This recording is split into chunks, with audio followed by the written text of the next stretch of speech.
Discuss చేయబోతున్నాం. Functions అంటే ఏంటంటే కనుక మనకిచ్చిన టాస్క్ బాగా కాంప్లెక్స్ టాస్క్ అయ్యుండి 10,000 స్టెప్స్ రాయాల్సిన ప్రోగ్రామ్ మనం రాయాలి అని అనుకున్నట్టయితే అలాంటప్పుడు మన ఇచ్చిన టాస్క్ని ముక్కలుగా డివైడ్ చేసి రాసేదాన్నే మనం ఫంక్షన్స్ అంటామండి.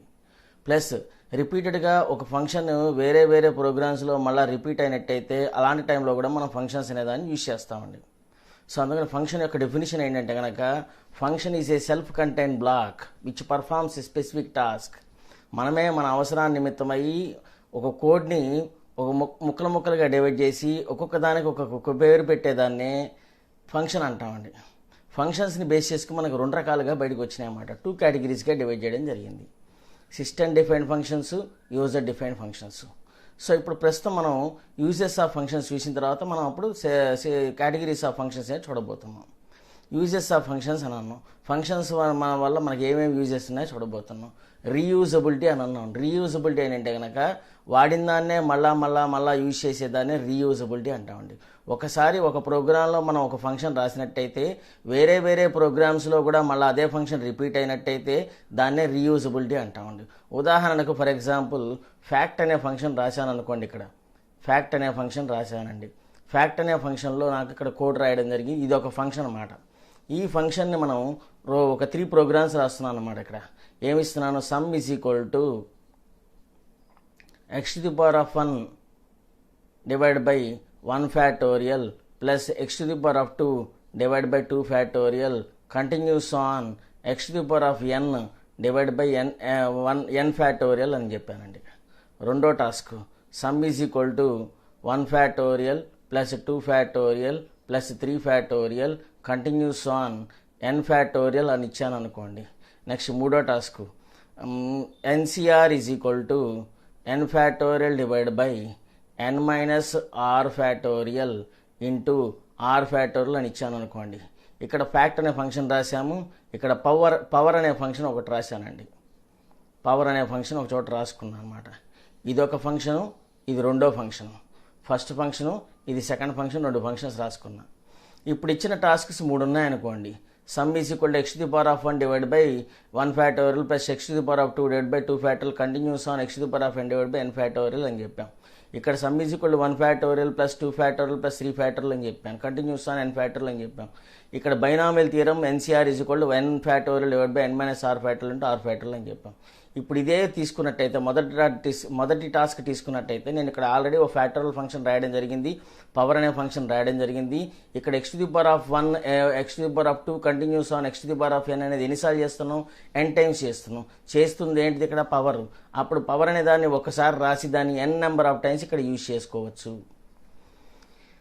అలానే ఫ్యాక్టోరియల్ నేను ఇక్కడ ఒక చోట రాసించానండి. దాన్ని ఈ ప్రోగ్రాంలో 1 factorial plus 2 factorial n factorial continues on ఇక్కడ n number of times use చేసుకోవచ్చు. ఈ ప్రోగ్రాంలో ఒకసారి రాసిన ఫంక్షన్ని n నెంబర్ ఆఫ్ టైమ్స్ ఇక్కడ యూజ్ చేస్తున్నమాట. ఫ్యాక్టోరియల్ ఫంక్షన్ని నేను n number of times use చేశాను, పవర్ అనే function n number of times use చేశాను అనమాట.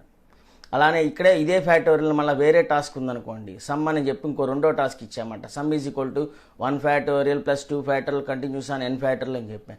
ఇక్కడ కూడా ఫ్యాక్టోరియల్ అనేదాన్ని మనం n నెంబర్ ఆఫ్ టైమ్స్ చేస్తున్నామండి. ఇదే ఫ్యాక్టోరియల్ అనే ఫంక్షన్ మళ్ళీ రాయకుండా ఒకసారి ఆల్రెడీ రాసేసిన దాన్ని మళ్ళీ వేరే ప్రోగ్రాంలో కూడా యూజ్ చేసుకోవచ్చు n number of times. Already నా దగ్గర ఫ్యాక్ట్ అనే ఫంక్షన్ మళ్ళీ రాసేసే ఉన్నదండి. ఇక్కడ మూడో ప్రోగ్రాం వేరే ఈ 2 ప్రోగ్రామ్స్కి సంబంధం లేదండి. మూడో ప్రోగ్రాం వేరే చోట మళ్ళీ రాశానండి. కానీ ఇక్కడ ఫ్యాక్టోరియల్ ఎన్నిసార్లు చేసాం, n factorial n minus r factorial r factorial అని చెప్పి 3 సార్లు రాశాను. ఈ 3 సార్లు కూడా ఈ ఫ్యాక్ట్ అనే ఫంక్షన్ మళ్ళీ యూజ్ చేసుకోవచ్చు. ఈ ఫ్యాక్ట్ అనే ఫంక్షన్ వేరే చోట రాశా. అసలు ఈ ప్రోగ్రాంలకి వీటికి దీనికి సంబంధం లేకుండా వేరే చోట రాశా. కానీ ఇదే ఫంక్షన్ నేను 3 ప్రోగ్రామ్స్లోనూ యూజ్ చేసుకున్నా. దాన్నే రీయూజబిలిటీ అంటాం. ఒకసారి రాసిన ఫంక్షన్ మనం n నెంబర్ ఆఫ్ టైమ్స్ వేరే చోట యూజ్ చేసుకోవచ్చు. దాన్నే మనం రీయూజబిలిటీ అంటాం. రెండో పాయింట్ అండి, రెడ్యూసింగ్ ద రిడెండెంట్ కోడ్. ఒకసారి రాసిన ఫంక్షన్ వేరే చోట మళ్ళీ n నెంబర్ ఆఫ్ టైమ్స్ వాడుతున్నప్పుడు n నెంబర్ ఆఫ్ టైమ్స్ మళ్ళీ అదే ఫంక్షన్ మళ్ళీ నేను రాయాల్సిన అవసరం లేదు కాబట్టి దాన్ని పెద్ద ప్రోగ్రామ్ కాస్త చిన్న ప్రోగ్రామ్గా మనం తగ్గించే అవకాశం ఉన్నది. సో ప్రోగ్రామ్ని మనం తగ్గిస్తున్నాం కాబట్టి రెడ్యూసింగ్ ద రిడెండెంట్ కోడ్ అని చెప్పడం జరిగిందండి. నెక్స్ట్ మూడోదండి మాడ్యులారిటీ. మనకి ఇప్పుడు చెప్పా ఇందాక కాంప్లెక్స్ టాస్క్ ఇచ్చామండి. కాంప్లెక్స్ టాస్క్లో 1000 లైన్ల ప్రోగ్రామ్ ఉందండి. ఆ 1000 లైన్ల ప్రోగ్రామ్ నేను ముక్కలుగా డివైడ్ చేసామండి. ఆ ముక్కలుగా డివైడ్ చేసిన దాన్ని మాడ్యులారిటీ అంటామండి. ఒక్కొక్క ముక్కకి మనం ఏం చేస్తున్నాం అంటే ఒక్కొక్క ఫంక్షన్ పేరు పెడుతున్నాం అండి. దాన్నే మనం ఏమని చెప్తున్నాం, సెల్ఫ్ కంటైన్ బ్లాక్. మనమే మన అవసరాన్ని బట్టి మనం ఆ ఫంక్షన్ రాయడం జరిగింది అన్నమాట. దానికి ఒక పేరు పెట్టుకుంటున్నాం అన్నమాట. అదే ఫంక్షన్ మనం n number of times use చేసుకోవచ్చు అన్నమాట. ఇప్పుడు అదే చెప్పింది. ఆ ముక్క ఈజ్ నథింగ్ బట్ ఇక్కడ ఏంటంటే కనుక మనం ఫంక్షన్ అనమాట. మనం రాసిన ఫంక్షన్కే ఒక పేరు పెట్టుకుని మనం n నెంబర్ ఆఫ్ టైమ్స్ వేరే వేరే చోట కూడా యూజ్ చేసుకోవచ్చు. మన ప్రోగ్రాంలోనే కాకుండా వేరే వేరే ప్రోగ్రామ్స్లో కూడా రిపీటెడ్గా వాడుకోవచ్చు. పోర్టబిలిటీ అండి. పెద్ద ప్రోగ్రామ్ని చిన్నగా నెంబర్ ఆఫ్ పీసెస్గా డివైడ్ చేసిన దాన్ని మనం కనుక మెయిన్ ప్రోగ్రాంలో కనుక ఓన్లీ ఫంక్షన్స్ని మాత్రమే పిలిచినట్టయితే అప్పుడు మెయిన్ ప్రోగ్రామ్ చూసేసరికి నీకు చిన్న ప్రోగ్రాంగా కనిపిస్తుంది. ఆ చిన్న ప్రోగ్రాంగా కనిపించేదాన్ని పోర్టబిలిటీ అంటాము. డీబగ్గింగ్ టైం అండి. డీబగ్గింగ్ టైం అంటే కనుక ఫంక్షన్స్ అనే కాన్సెప్ట్ మనం కనుక సి లాంగ్వేజ్లో వాడినట్టయితే ఎక్కడైనా కనుక ఎర్రర్ కనుక వచ్చినట్టయితే ఆ ఎర్రర్ని మనం ఈజీగా రెక్టిఫై చేసుకోవచ్చు. ఎర్రర్ని ఈజీగా సాల్వ్ చేయొచ్చు. ఏ ప్లేస్లో మనకి కరెక్ట్గా ఎర్రర్ వస్తుందో డైరెక్ట్గా ఆ ప్లేస్లోకి వెళ్ళిపోయి వెంటనే ఆ ఎర్రర్ని మనం రెక్టిఫై చేసుకోవచ్చు. ఎర్రర్స్ని ఈజీగా ఫైండ్ అవుట్ చేసుకోవచ్చు. ఫైండ్ అవుట్ చేసిన దాన్ని ఈజీగా రెక్టిఫై చేసుకోవచ్చు. త్వరగానే మనం ప్రోగ్రామ్ని ఫాస్ట్గా చేసుకునే అవకాశం మనకు ఉన్నది ఇక్కడ. ఇది ఫంక్షన్స్ యొక్క యూజెస్ అండి. Reusability, reducing the redundant code, modularity, portability, debugging time, వీటన్నింటినీ యూజెస్ ఆఫ్ ఫంక్షన్స్ అంటాము. సో ఇప్పుడు మనం అడ్వాంటేజెస్ ఆఫ్ ఫంక్షన్స్లోకి వెళ్ళబోతున్నాం అండి. ఫంక్షన్స్ వల్ల లాభాలు ఏమేమి ఉన్నాయి ఫంక్షన్స్ వాడటం వల్ల? It is easy to use. మనం ఫంక్షన్స్ అనేదాన్ని ఈజీగా వాడుకోవచ్చు, ఈజీగా యూజ్ చేసుకోవచ్చు. రాసిన దాన్నే మళ్ళా రిపీట్గా రాయకుండా ఒకసారి రాసిన ఫంక్షన్ని ఎక్కువసార్లు వేరే వేరే ప్రోగ్రామ్స్లో కూడా n number of times use చేసుకోవచ్చు. అందుకని it is easy to use అని అన్నామండి. నెక్స్ట్ అండి, debugging is more suitable for programs అని చెప్పాం. ఇప్పుడు ఈ యొక్క ఫంక్షన్స్ అనే కాన్సెప్ట్ని మనం ప్రోగ్రామ్స్లో వాడటం మూలంగా ఎర్రర్స్ ఏమైనా వచ్చినట్టయితే వాడిని ఈజీగా మనం రెక్టిఫై చేసుకోవచ్చు. ఎర్రర్స్ని ఈజీగా మనం రెక్టిఫై చేసుకోవచ్చు. ఏ ప్రోగ్రామ్ అయినా కానీ ఎక్కడ ఫంక్షన్స్ కాన్సెప్ట్ వాడినా కానీ డైరెక్ట్గా ఆ బ్లాక్లోకి వెళ్ళిపోయి ఆ ఎర్రర్ని మనం సాల్వ్ చేసే అవకాశం మనకి ఉన్నది. It reduces the size of program. పెద్ద ప్రోగ్రామ్ని కూడా చిన్న ప్రోగ్రామ్గా చేసి చూపించవచ్చు. ఫంక్షన్స్ అనే కాన్సెప్ట్ మన ప్రోగ్రాంలో కనుక ఇంప్లిమెంట్ చేసినట్టయితే పెద్ద పెద్ద టాస్క్స్ని కూడా మనం చిన్న ప్రోగ్రామ్స్గా చేసి చూపించే అవకాశం మనకి ఇక్కడ ఉన్నది. It is easy to understand the actual logic of the program అని. ప్రోగ్రామ్ చూసేసరికి మనకి వేరే వేరే చోట ఫంక్షన్స్ వేరే వేరే చోట రాసిన ప్రోగ్రామ్ చూసేసరికి మనకి ఏం జరుగుతోంది, అసలు ఏమేమి పిలిచాము, మెయిన్ ప్రోగ్రాంలో ఏవే ఫంక్షన్స్ వాడాము అని చెప్పి క్లియర్గా తెలిసిపోతుంది. ప్రోగ్రామ్ మనం చూడగానే మనకు అర్థమయ్యేటట్టుగా సింపుల్గా ఉంటుంది ఫంక్షన్స్ కాన్సెప్ట్ వాడటం మూలంగా. Highly suitable in case of large programs. పెద్ద పెద్ద ప్రోగ్రామ్స్కి ఈ ఫంక్షన్స్ అనే కాన్సెప్ట్ బాగా యూజ్ అవుతుంది. కాంప్లెక్స్ టాస్క్స్కి వాటికి ఫంక్షన్స్ అనే కాన్సెప్ట్ లేకుండా ప్రోగ్రామ్ రాయడం అనేది జరగదు. ఖచ్చితంగా కాంప్లెక్స్ టాస్క్లో వాటిల్లో మనము ఫంక్షన్స్ అనే కాన్సెప్ట్ వాడి తీరుతాము. By using functions in a program it is possible to construct modular or structure program. Functions అనే కాన్సెప్ట్ మనం మన ప్రోగ్రాంలో వాడటం మూలంగా మాడ్యులారిటీగా రాస్తాం. మాడ్యులారిటీగా రాయడం వల్ల ప్రోగ్రామ్ అంతా ఒక స్ట్రక్చర్గా మనకి ఏంటని చెప్పి క్లియర్గా తెలుస్తూ ఉంటుంది, అర్థమవుతూ ఉంటుంది. రాసేవాడికి చూసేవాడికి కూడా ఈజీగా ఏంటని తెలిసిపోతూ ఉంటుంది అన్నమాట. ఇది ఫంక్షన్స్ యొక్క అడ్వాంటేజెస్ అన్నమాట. ఇప్పుడు మనం కేటగిరీస్ ఆఫ్ ఫంక్షన్స్ ఏంటో చూడబోతున్నాం. కేటగిరీస్ ఆఫ్ ఫంక్షన్స్ని మనం రెండు రకాలుగా డివైడ్ చేసామండి. System defined functions, user defined functions అని చెప్పి 2 టైప్స్గా డివైడ్ చేయడం జరిగిందండి. సిస్టమ్ డిఫైన్డ్ ఫంక్షన్స్ అన్నా, ప్రీ డిఫైన్డ్ ఫంక్షన్స్ అన్నా, లైబ్రరీస్ అన్నా, ప్రీ డిఫైన్డ్ ఫంక్షన్స్ అన్నా, బిల్ట్ ఇన్ ఫంక్షన్స్ అన్నా ఒకటే అండి. ఇవి ఆల్రెడీ రాయబడినవి. సి లాంగ్వేజ్ కనిపెట్టిన వాడు ఎవడున్నాడో డెన్నిస్ రిచ్ అనే అతను ఉన్నాడు. డెన్నిస్ రిచ్ అనే అతను మనకి ఆల్రెడీ ఫంక్షన్స్ని డిఫరెంట్ కేటగిరీస్గా డివైడ్ చేసి ఒక్కొక్క ఫంక్షన్స్ నెంబర్ ఆఫ్ ఫంక్షన్స్ని కేటగిరీ వైజ్గా డివైడ్ చేయడమే కాకుండా వాటికి హెడర్ ఫైల్స్తో మనకి సెట్ చేసి ఇచ్చాడనమాట. వాటినే సిస్టమ్ డిఫైన్డ్ ఫంక్షన్స్ అంటాం. సిస్టమ్ డిఫైన్డ్ ఫంక్షన్స్ అన్నా, బిల్ట్ ఇన్ ఫంక్షన్స్ అన్నా, లైబ్రరీస్ అన్నా, ప్రీ డిఫైన్డ్ ఫంక్షన్స్ అన్నా ఒకటే. వాటినే ఇప్పుడు చూడబోతున్నాం. ఉదాహరణకి ఫర్ ఎగ్జాంపుల్ నేను నా ప్రోగ్రాంలో SQRT అనే ఫంక్షన్ వాడాను అనుకోండి. SQRT ఫంక్షన్ కానీ, పవ్ అనే ఫంక్షన్ కానీ, సైన్ కానీ, కాస్ కానీ, టాన్ కానీ, కాట్ కానీ ఈ ఫంక్షన్స్ వాడాను అనుకోండి. ఈ ఫంక్షన్స్ వాడాలి అన్నట్టయితే math.h అనే హెడర్ ఫైల్ వాడాలండి. math.h అనే హెడర్ ఫైల్ యూజ్ చేసుకోవాలి. Hash include math dot H అనే హెడర్ ఫైల్ మనం మన ప్రోగ్రాంలో కనుక ఇంక్లూడ్ చేసినట్టయితే ఈ ఫంక్షన్స్ అన్ని మనం మన ప్రోగ్రాంలో యూజ్ చేసుకోవచ్చు. ఇవి ఆల్రెడీ ప్రీడిఫైన్డ్ ఫంక్షన్స్, మనం రాసినవి కాదు. ఆల్రెడీ సి అనే కనిపెట్టిన వాడు ఎవడనో మనకి రాసి ఇచ్చేసాడు పెట్టిన ఫంక్షన్స్ అని. మనం కనుక మన ప్రోగ్రాంలో ఎస్టీఆర్యూపీఆర్ అంటే స్ట్రింగ్ అప్పర్ కేస్ అని అర్థం, ఎస్టీఆర్ఎల్డబ్ల్యూఆర్ అంటే స్ట్రింగ్ లోయర్ కేస్ అని అర్థం, ఎస్టీఆర్సిఎంపి అంటే స్ట్రింగ్ కంపారిజన్ అని అర్థం, ఎస్టీఆర్సిఏటి స్ట్రింగ్ కన్కాటనేషన్ అని అర్థం, ఎస్టీఆర్లెన్ స్ట్రింగ్ యొక్క లెంత్ అని అర్థం. ఈ ఫంక్షన్స్ కనుక మన ప్రోగ్రాంలో వాడాలి అన్నట్టయితే hash include string dot H అనే హెడర్ ఫైల్ ఇంక్లూడ్ చేయాలండి. స్ట్రింగ్ డాట్ హెచ్ అనే హెడర్ ఫైల్ ఇంక్లూడ్ చేయాలి. అప్పుడు మాత్రమే మనం మన ప్రోగ్రాంలో ఈ ఫంక్షన్స్ వాడుకోగలం. అంటే ఇవన్నీ ప్రీడిఫైన్డ్ ఫంక్షన్స్, ఆల్రెడీ రాయబడిన ఫంక్షన్స్ మన ప్రోగ్రాంలో వాడాలంటే డైరెక్ట్గా ఫంక్షన్ రాసినట్టయితే, హెడర్ ఫైల్ రాయకుండా మనం కనుక డైరెక్ట్గా ఈ ఫంక్షన్స్ రాసినట్టయితే ఎన్ని ఫంక్షన్స్ మనం యూజ్ చేస్తున్నాం మన ప్రోగ్రాంలో అన్ని ఎర్రర్స్ వస్తాయండి.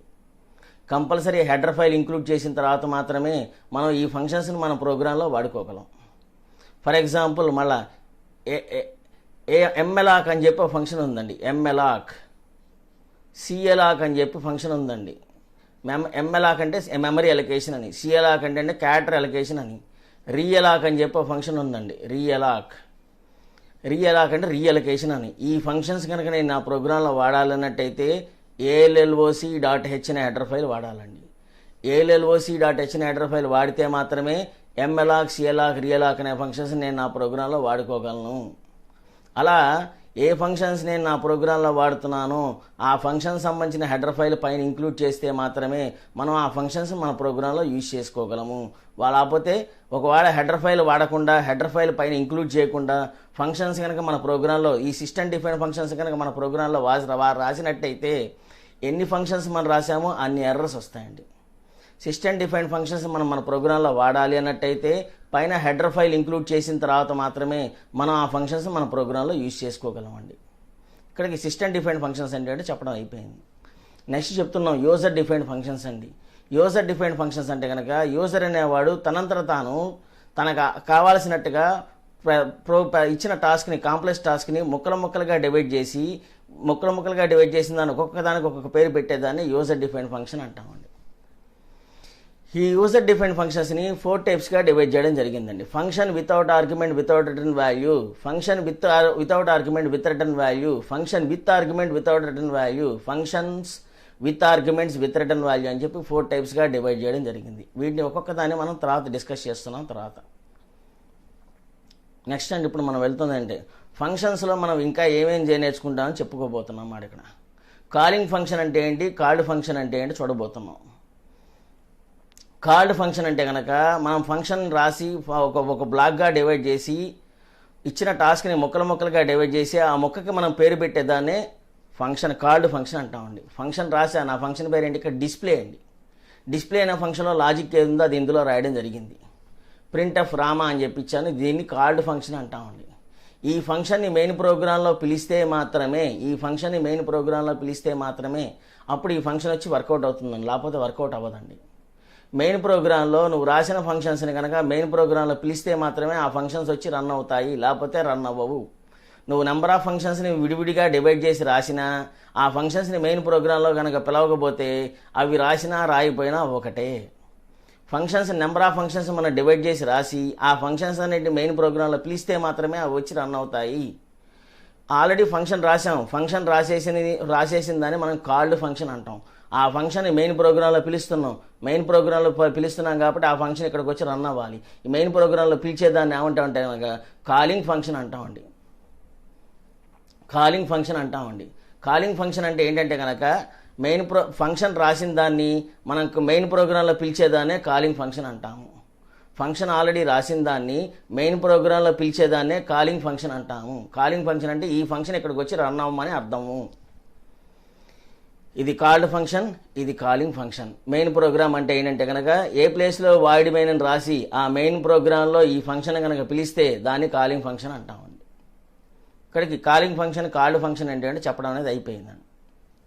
నెక్స్ట్ అండి ఆర్గ్యుమెంట్స్ అని చెప్పి ఉన్నాయండి. ఆర్గ్యుమెంట్స్ రెండు రకాలండి యాక్చువల్గా. ఆర్గ్యుమెంట్స్ అంటే కనుక ఫంక్షన్ లోపలికి పంపించే వాటినే మనం ఆర్గ్యుమెంట్స్ అంటామండి. ఉదాహరణకు ఫర్ ఎగ్జాంపుల్ ఇక్కడే ఇది ఉంది ఆల్రెడీ, ఇదిగోండి ఫంక్షన్ రాశా. నా ఫంక్షన్ పేరేంటి, ఇక్కడ యాడ్ అనేది ఫంక్షన్ రాశానండి. దాంట్లో ఎన్ని ఆర్గ్యుమెంట్స్ ఉన్నాయండి, 2 ఆర్గ్యుమెంట్స్ ఉన్నాయండి. ఏ బి అని చెప్పి 2 ఆర్గ్యుమెంట్స్ ఉన్నాయండి.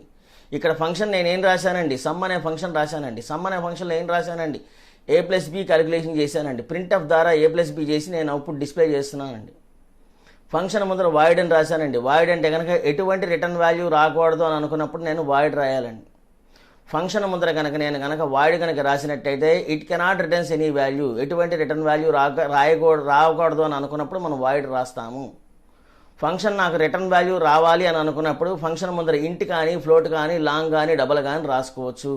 ఫంక్షన్ ముందర ఇంట్ కానీ ఫ్లోట్ కానీ లాంగ్ కానీ డబల్ కనుక రాసినట్టయితే నాకు అవుట్పుట్ రిటర్న్ ద్వారా వస్తుంది.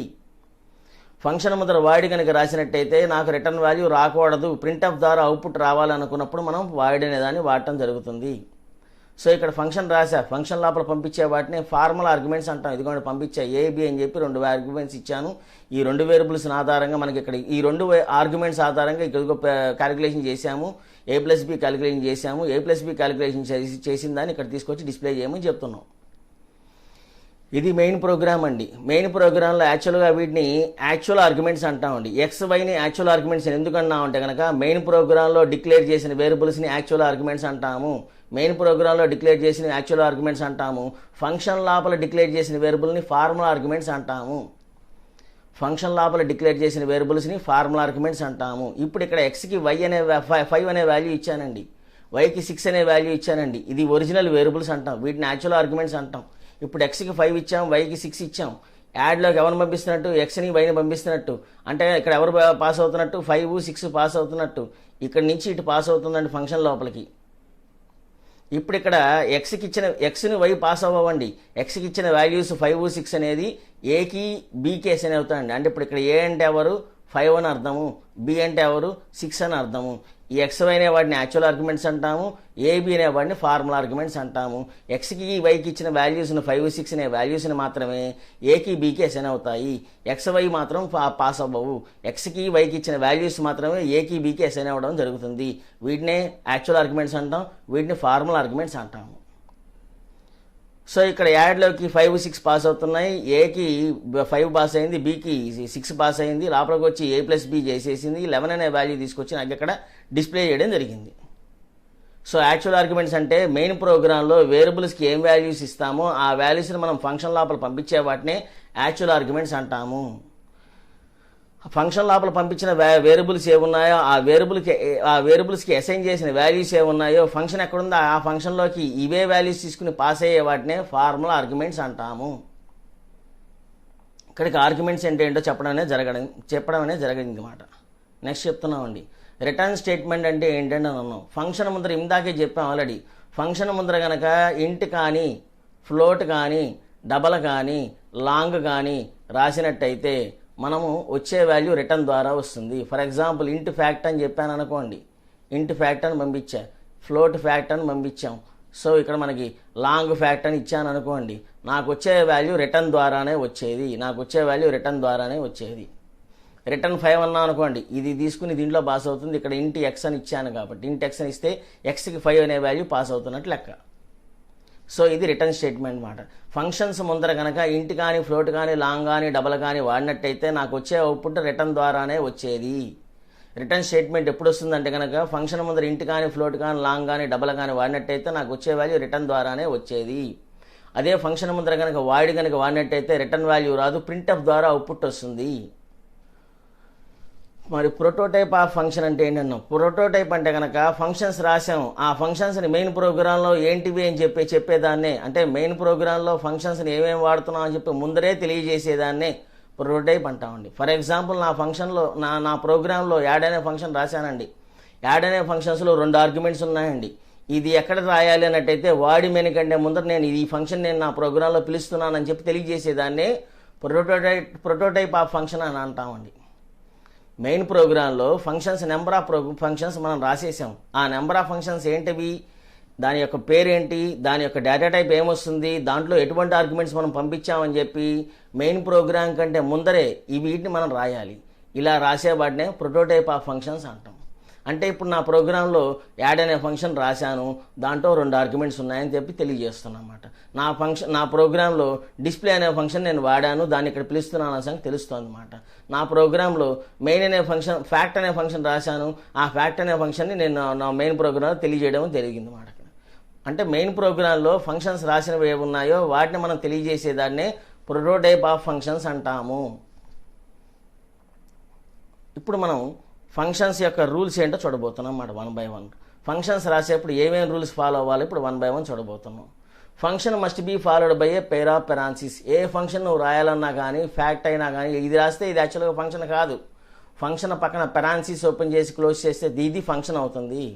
ఉత్త పేరు రాస్తే కనుక, ఉత్త నేమ్ కనుక రాసినట్టయితే అది ఫంక్షన్ అవ్వదు. సమ్ అని రాసా, సమ్ అనేది ఫంక్షన్ అవ్వదు. సమ్ పక్కన పెరాన్సిస్ ఓపెన్ చేసి క్లోజ్ చేస్తే ఇది ఫంక్షన్ అవుతుంది. Arguments of A function must be enclosed with a pair of parenthesis. నువ్వు ఇచ్చిన ఆర్గ్యుమెంట్స్ ఏమున్నాయో వాటిని పెరాన్సిస్ లోపలే రాయమని చెప్తున్నా. సమ్ అనే ఫంక్షన్లో నేను 2 ఆర్గ్యుమెంట్స్ ఇస్తున్నాను అనుకోండి, అప్పుడు ఏం రాయాలి? ఇంట్ ఏ కామా ఇంట్ బి అని చెప్పానండి. ఇవి ఆర్గ్యుమెంట్స్ అవుతాయండి. ఈ ఆర్గ్యుమెంట్స్ని దేంట్లో లోపల రాస్తున్నాను? విత్ ఇన్ ద పెరాన్సిస్ లోపల రాస్తున్నాను. మనం ఇచ్చిన ఆర్గ్యుమెంట్స్ ఏమన్నా అవి విత్ ఇన్ ద పెరాన్సిస్ లోపల రాయాలి. వీటిని ఆర్గ్యుమెంట్స్ అంటాం, పారామీటర్స్ అంటాం. పారామీటర్స్ అన్న ఆర్గ్యుమెంట్స్ అన్న ఒకటే. ఇచ్చిన ఆర్గ్యుమెంట్స్ అనేది విత్ ఇన్ ద పెరాన్సిస్ లోపలే రాయాలి. If A function name followed by a black of code that is called function name, that is called function definition. Function name ఉండి ఫంక్షన్ నేమ్ దీని ముందర వాయిడ్ అని రాశాను అనుకోండి, ఇదిగోండి ఫంక్షన్ రాసేసా, దీని లోపల లాజిక్ రాస్తున్నా, దీన్నే ఫంక్షన్ డెఫినేషన్ అంటాం. నా ఫంక్షన్ పేరు ఇక్కడ సమ్ము, దాంట్లో 2 ఆర్గ్యుమెంట్స్ పంపించాను, ఈ 2 ఆర్గ్యుమెంట్స్ని దీంట్లో ఉపయోగించుకుంటున్నాను, ఈ ఉపయోగించుకున్న లాజిక్కే ఇక్కడ రాశాను. ఆ లాజిక్ రాసిన దాన్నే ఇలా ఉండి ఈ బ్రేసెస్ ఓపెన్ చేసి బ్రేసెస్ క్లోజ్ చేసి ఫంక్షన్ ముందర వాయిడ్ ఉంది క్లియర్గా రాసామాట. ఇక్కడ బ్రేసెస్ లాజిక్ అంతా దేంట్లో ఉంది? విత్ ఇన్ ద బ్లాక్ లోపల ఉంది. ఈ విధంగా రాసేదాన్నే ఫంక్షన్ డెఫినేషన్ అంటాము.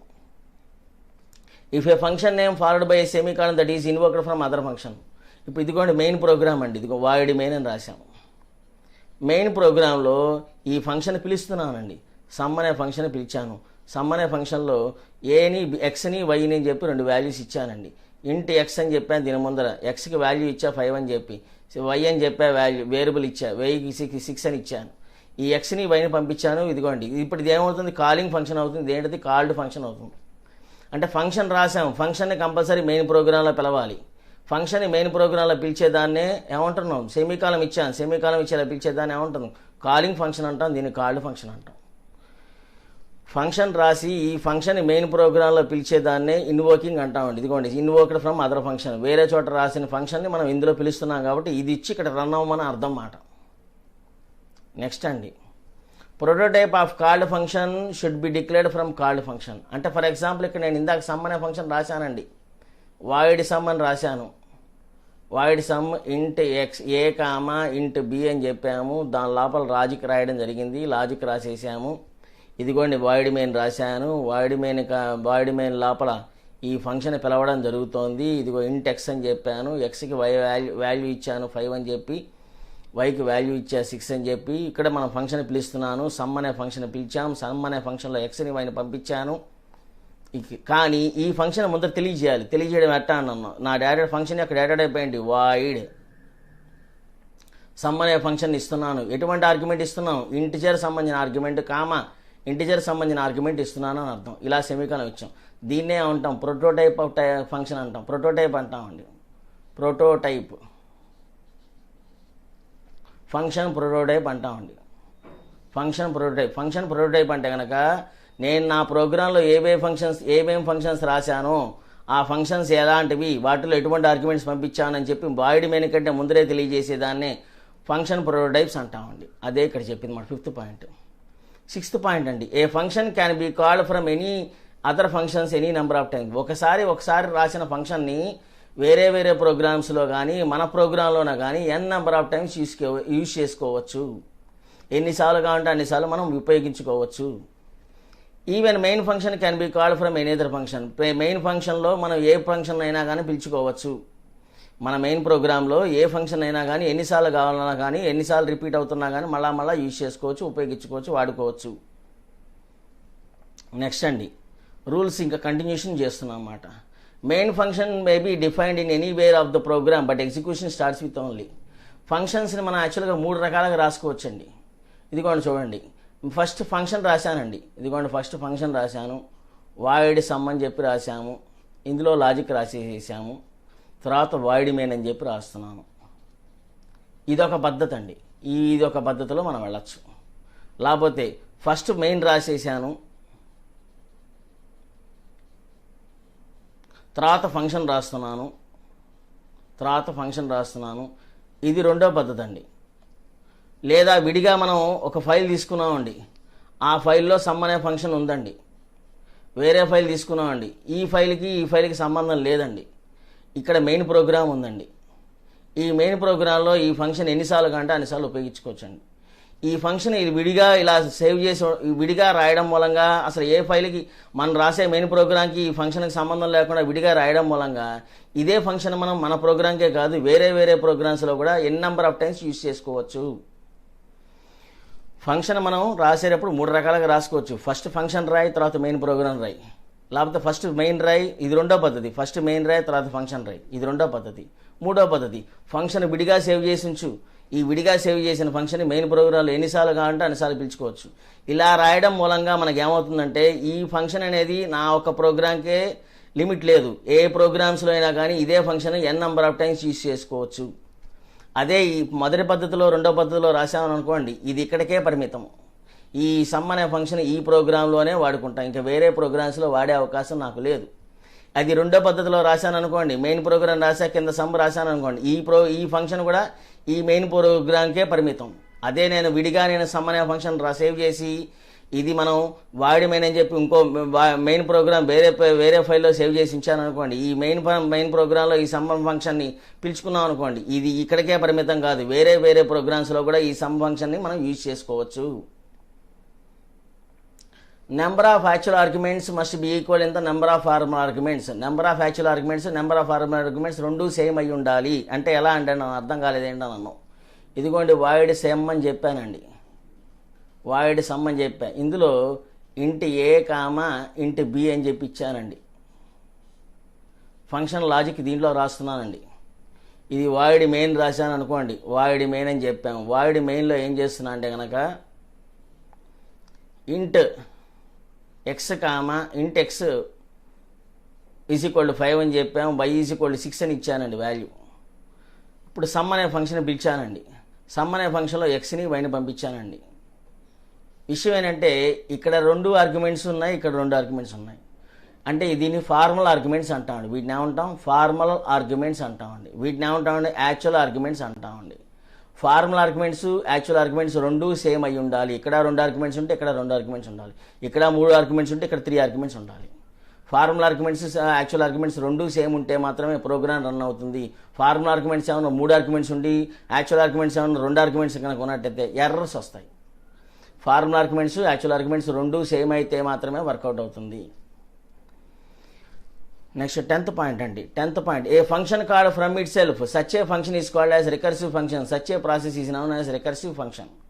రికర్సివ్ ఫంక్షన్స్ అనేది మనకు ఒక చిన్న టాపిక్, దీని గురించి మనం తర్వాత డిస్కస్ చేసుకుంటాం. ఫంక్షన్ తనంతట తానే పిలుచుకునేదాన్నే రికర్సివ్ ఫంక్షన్ అంటాం. దీని గురించి మళ్ళీ తర్వాత మనం డిస్కస్ చేయడం జరుగుతుంది. 11th పాయింట్ అండి, a function should not be defined within another function definition. ఒకసారి ఒక ఫంక్షన్ లాజిక్ రాసినప్పుడు ఇదే ఫంక్షన్ లాజిక్లో వేరే ఫంక్షన్ దీంట్లో పిలవకూడదు, యూజ్ చేయకూడదు, వాడకూడదు. మనం రాసే యూజర్ డిఫైన్డ్ ఫంక్షన్స్లో కీవర్డ్స్ని కానీ సిస్టమ్ డిఫైన్డ్ ఫంక్షన్స్ కానీ ఉపయోగించకూడదు. మనం రాసిన యూజర్ డిఫైన్డ్ ఫంక్షన్స్లో అంటే ఇప్పుడు సమ్ అనేదాన్ని రాసా, వాయిడ్ సమ్ అని రాసాం, దాంట్లో ఇంట్ ఎక్స్ కామా ఇంట్ వై అని చెప్పి రాశానండి. ఇది యూజర్ డిఫైన్డ్ ఫంక్షన్ అవుతుంది, ఎందుకంటే నేనే రాసుకున్నా, సమ్ అనే ఫంక్షన్ నేనే రాసుకున్నా, ఇది యూజర్ డిఫైన్డ్ ఫంక్షన్ అవుతుంది. ఈ యూజర్ డిఫైన్డ్ ఫంక్షన్స్లో కీవర్డ్స్ని కానీ సిస్టమ్ డిఫైన్డ్ ఫంక్షన్స్ కానీ వాడకూడదు. రూల్స్ కంటిన్యూషన్ అండి. 13th పాయింట్ అండి, ఫంక్షన్ని ఒకసారి రాసిన ఫంక్షన్ని మనము డెసిషన్ కంట్రోల్ స్టేట్మెంట్స్లో కానీ లూపింగ్ స్టేట్మెంట్స్లో కానీ మనం ఉపయోగించుకోవచ్చు.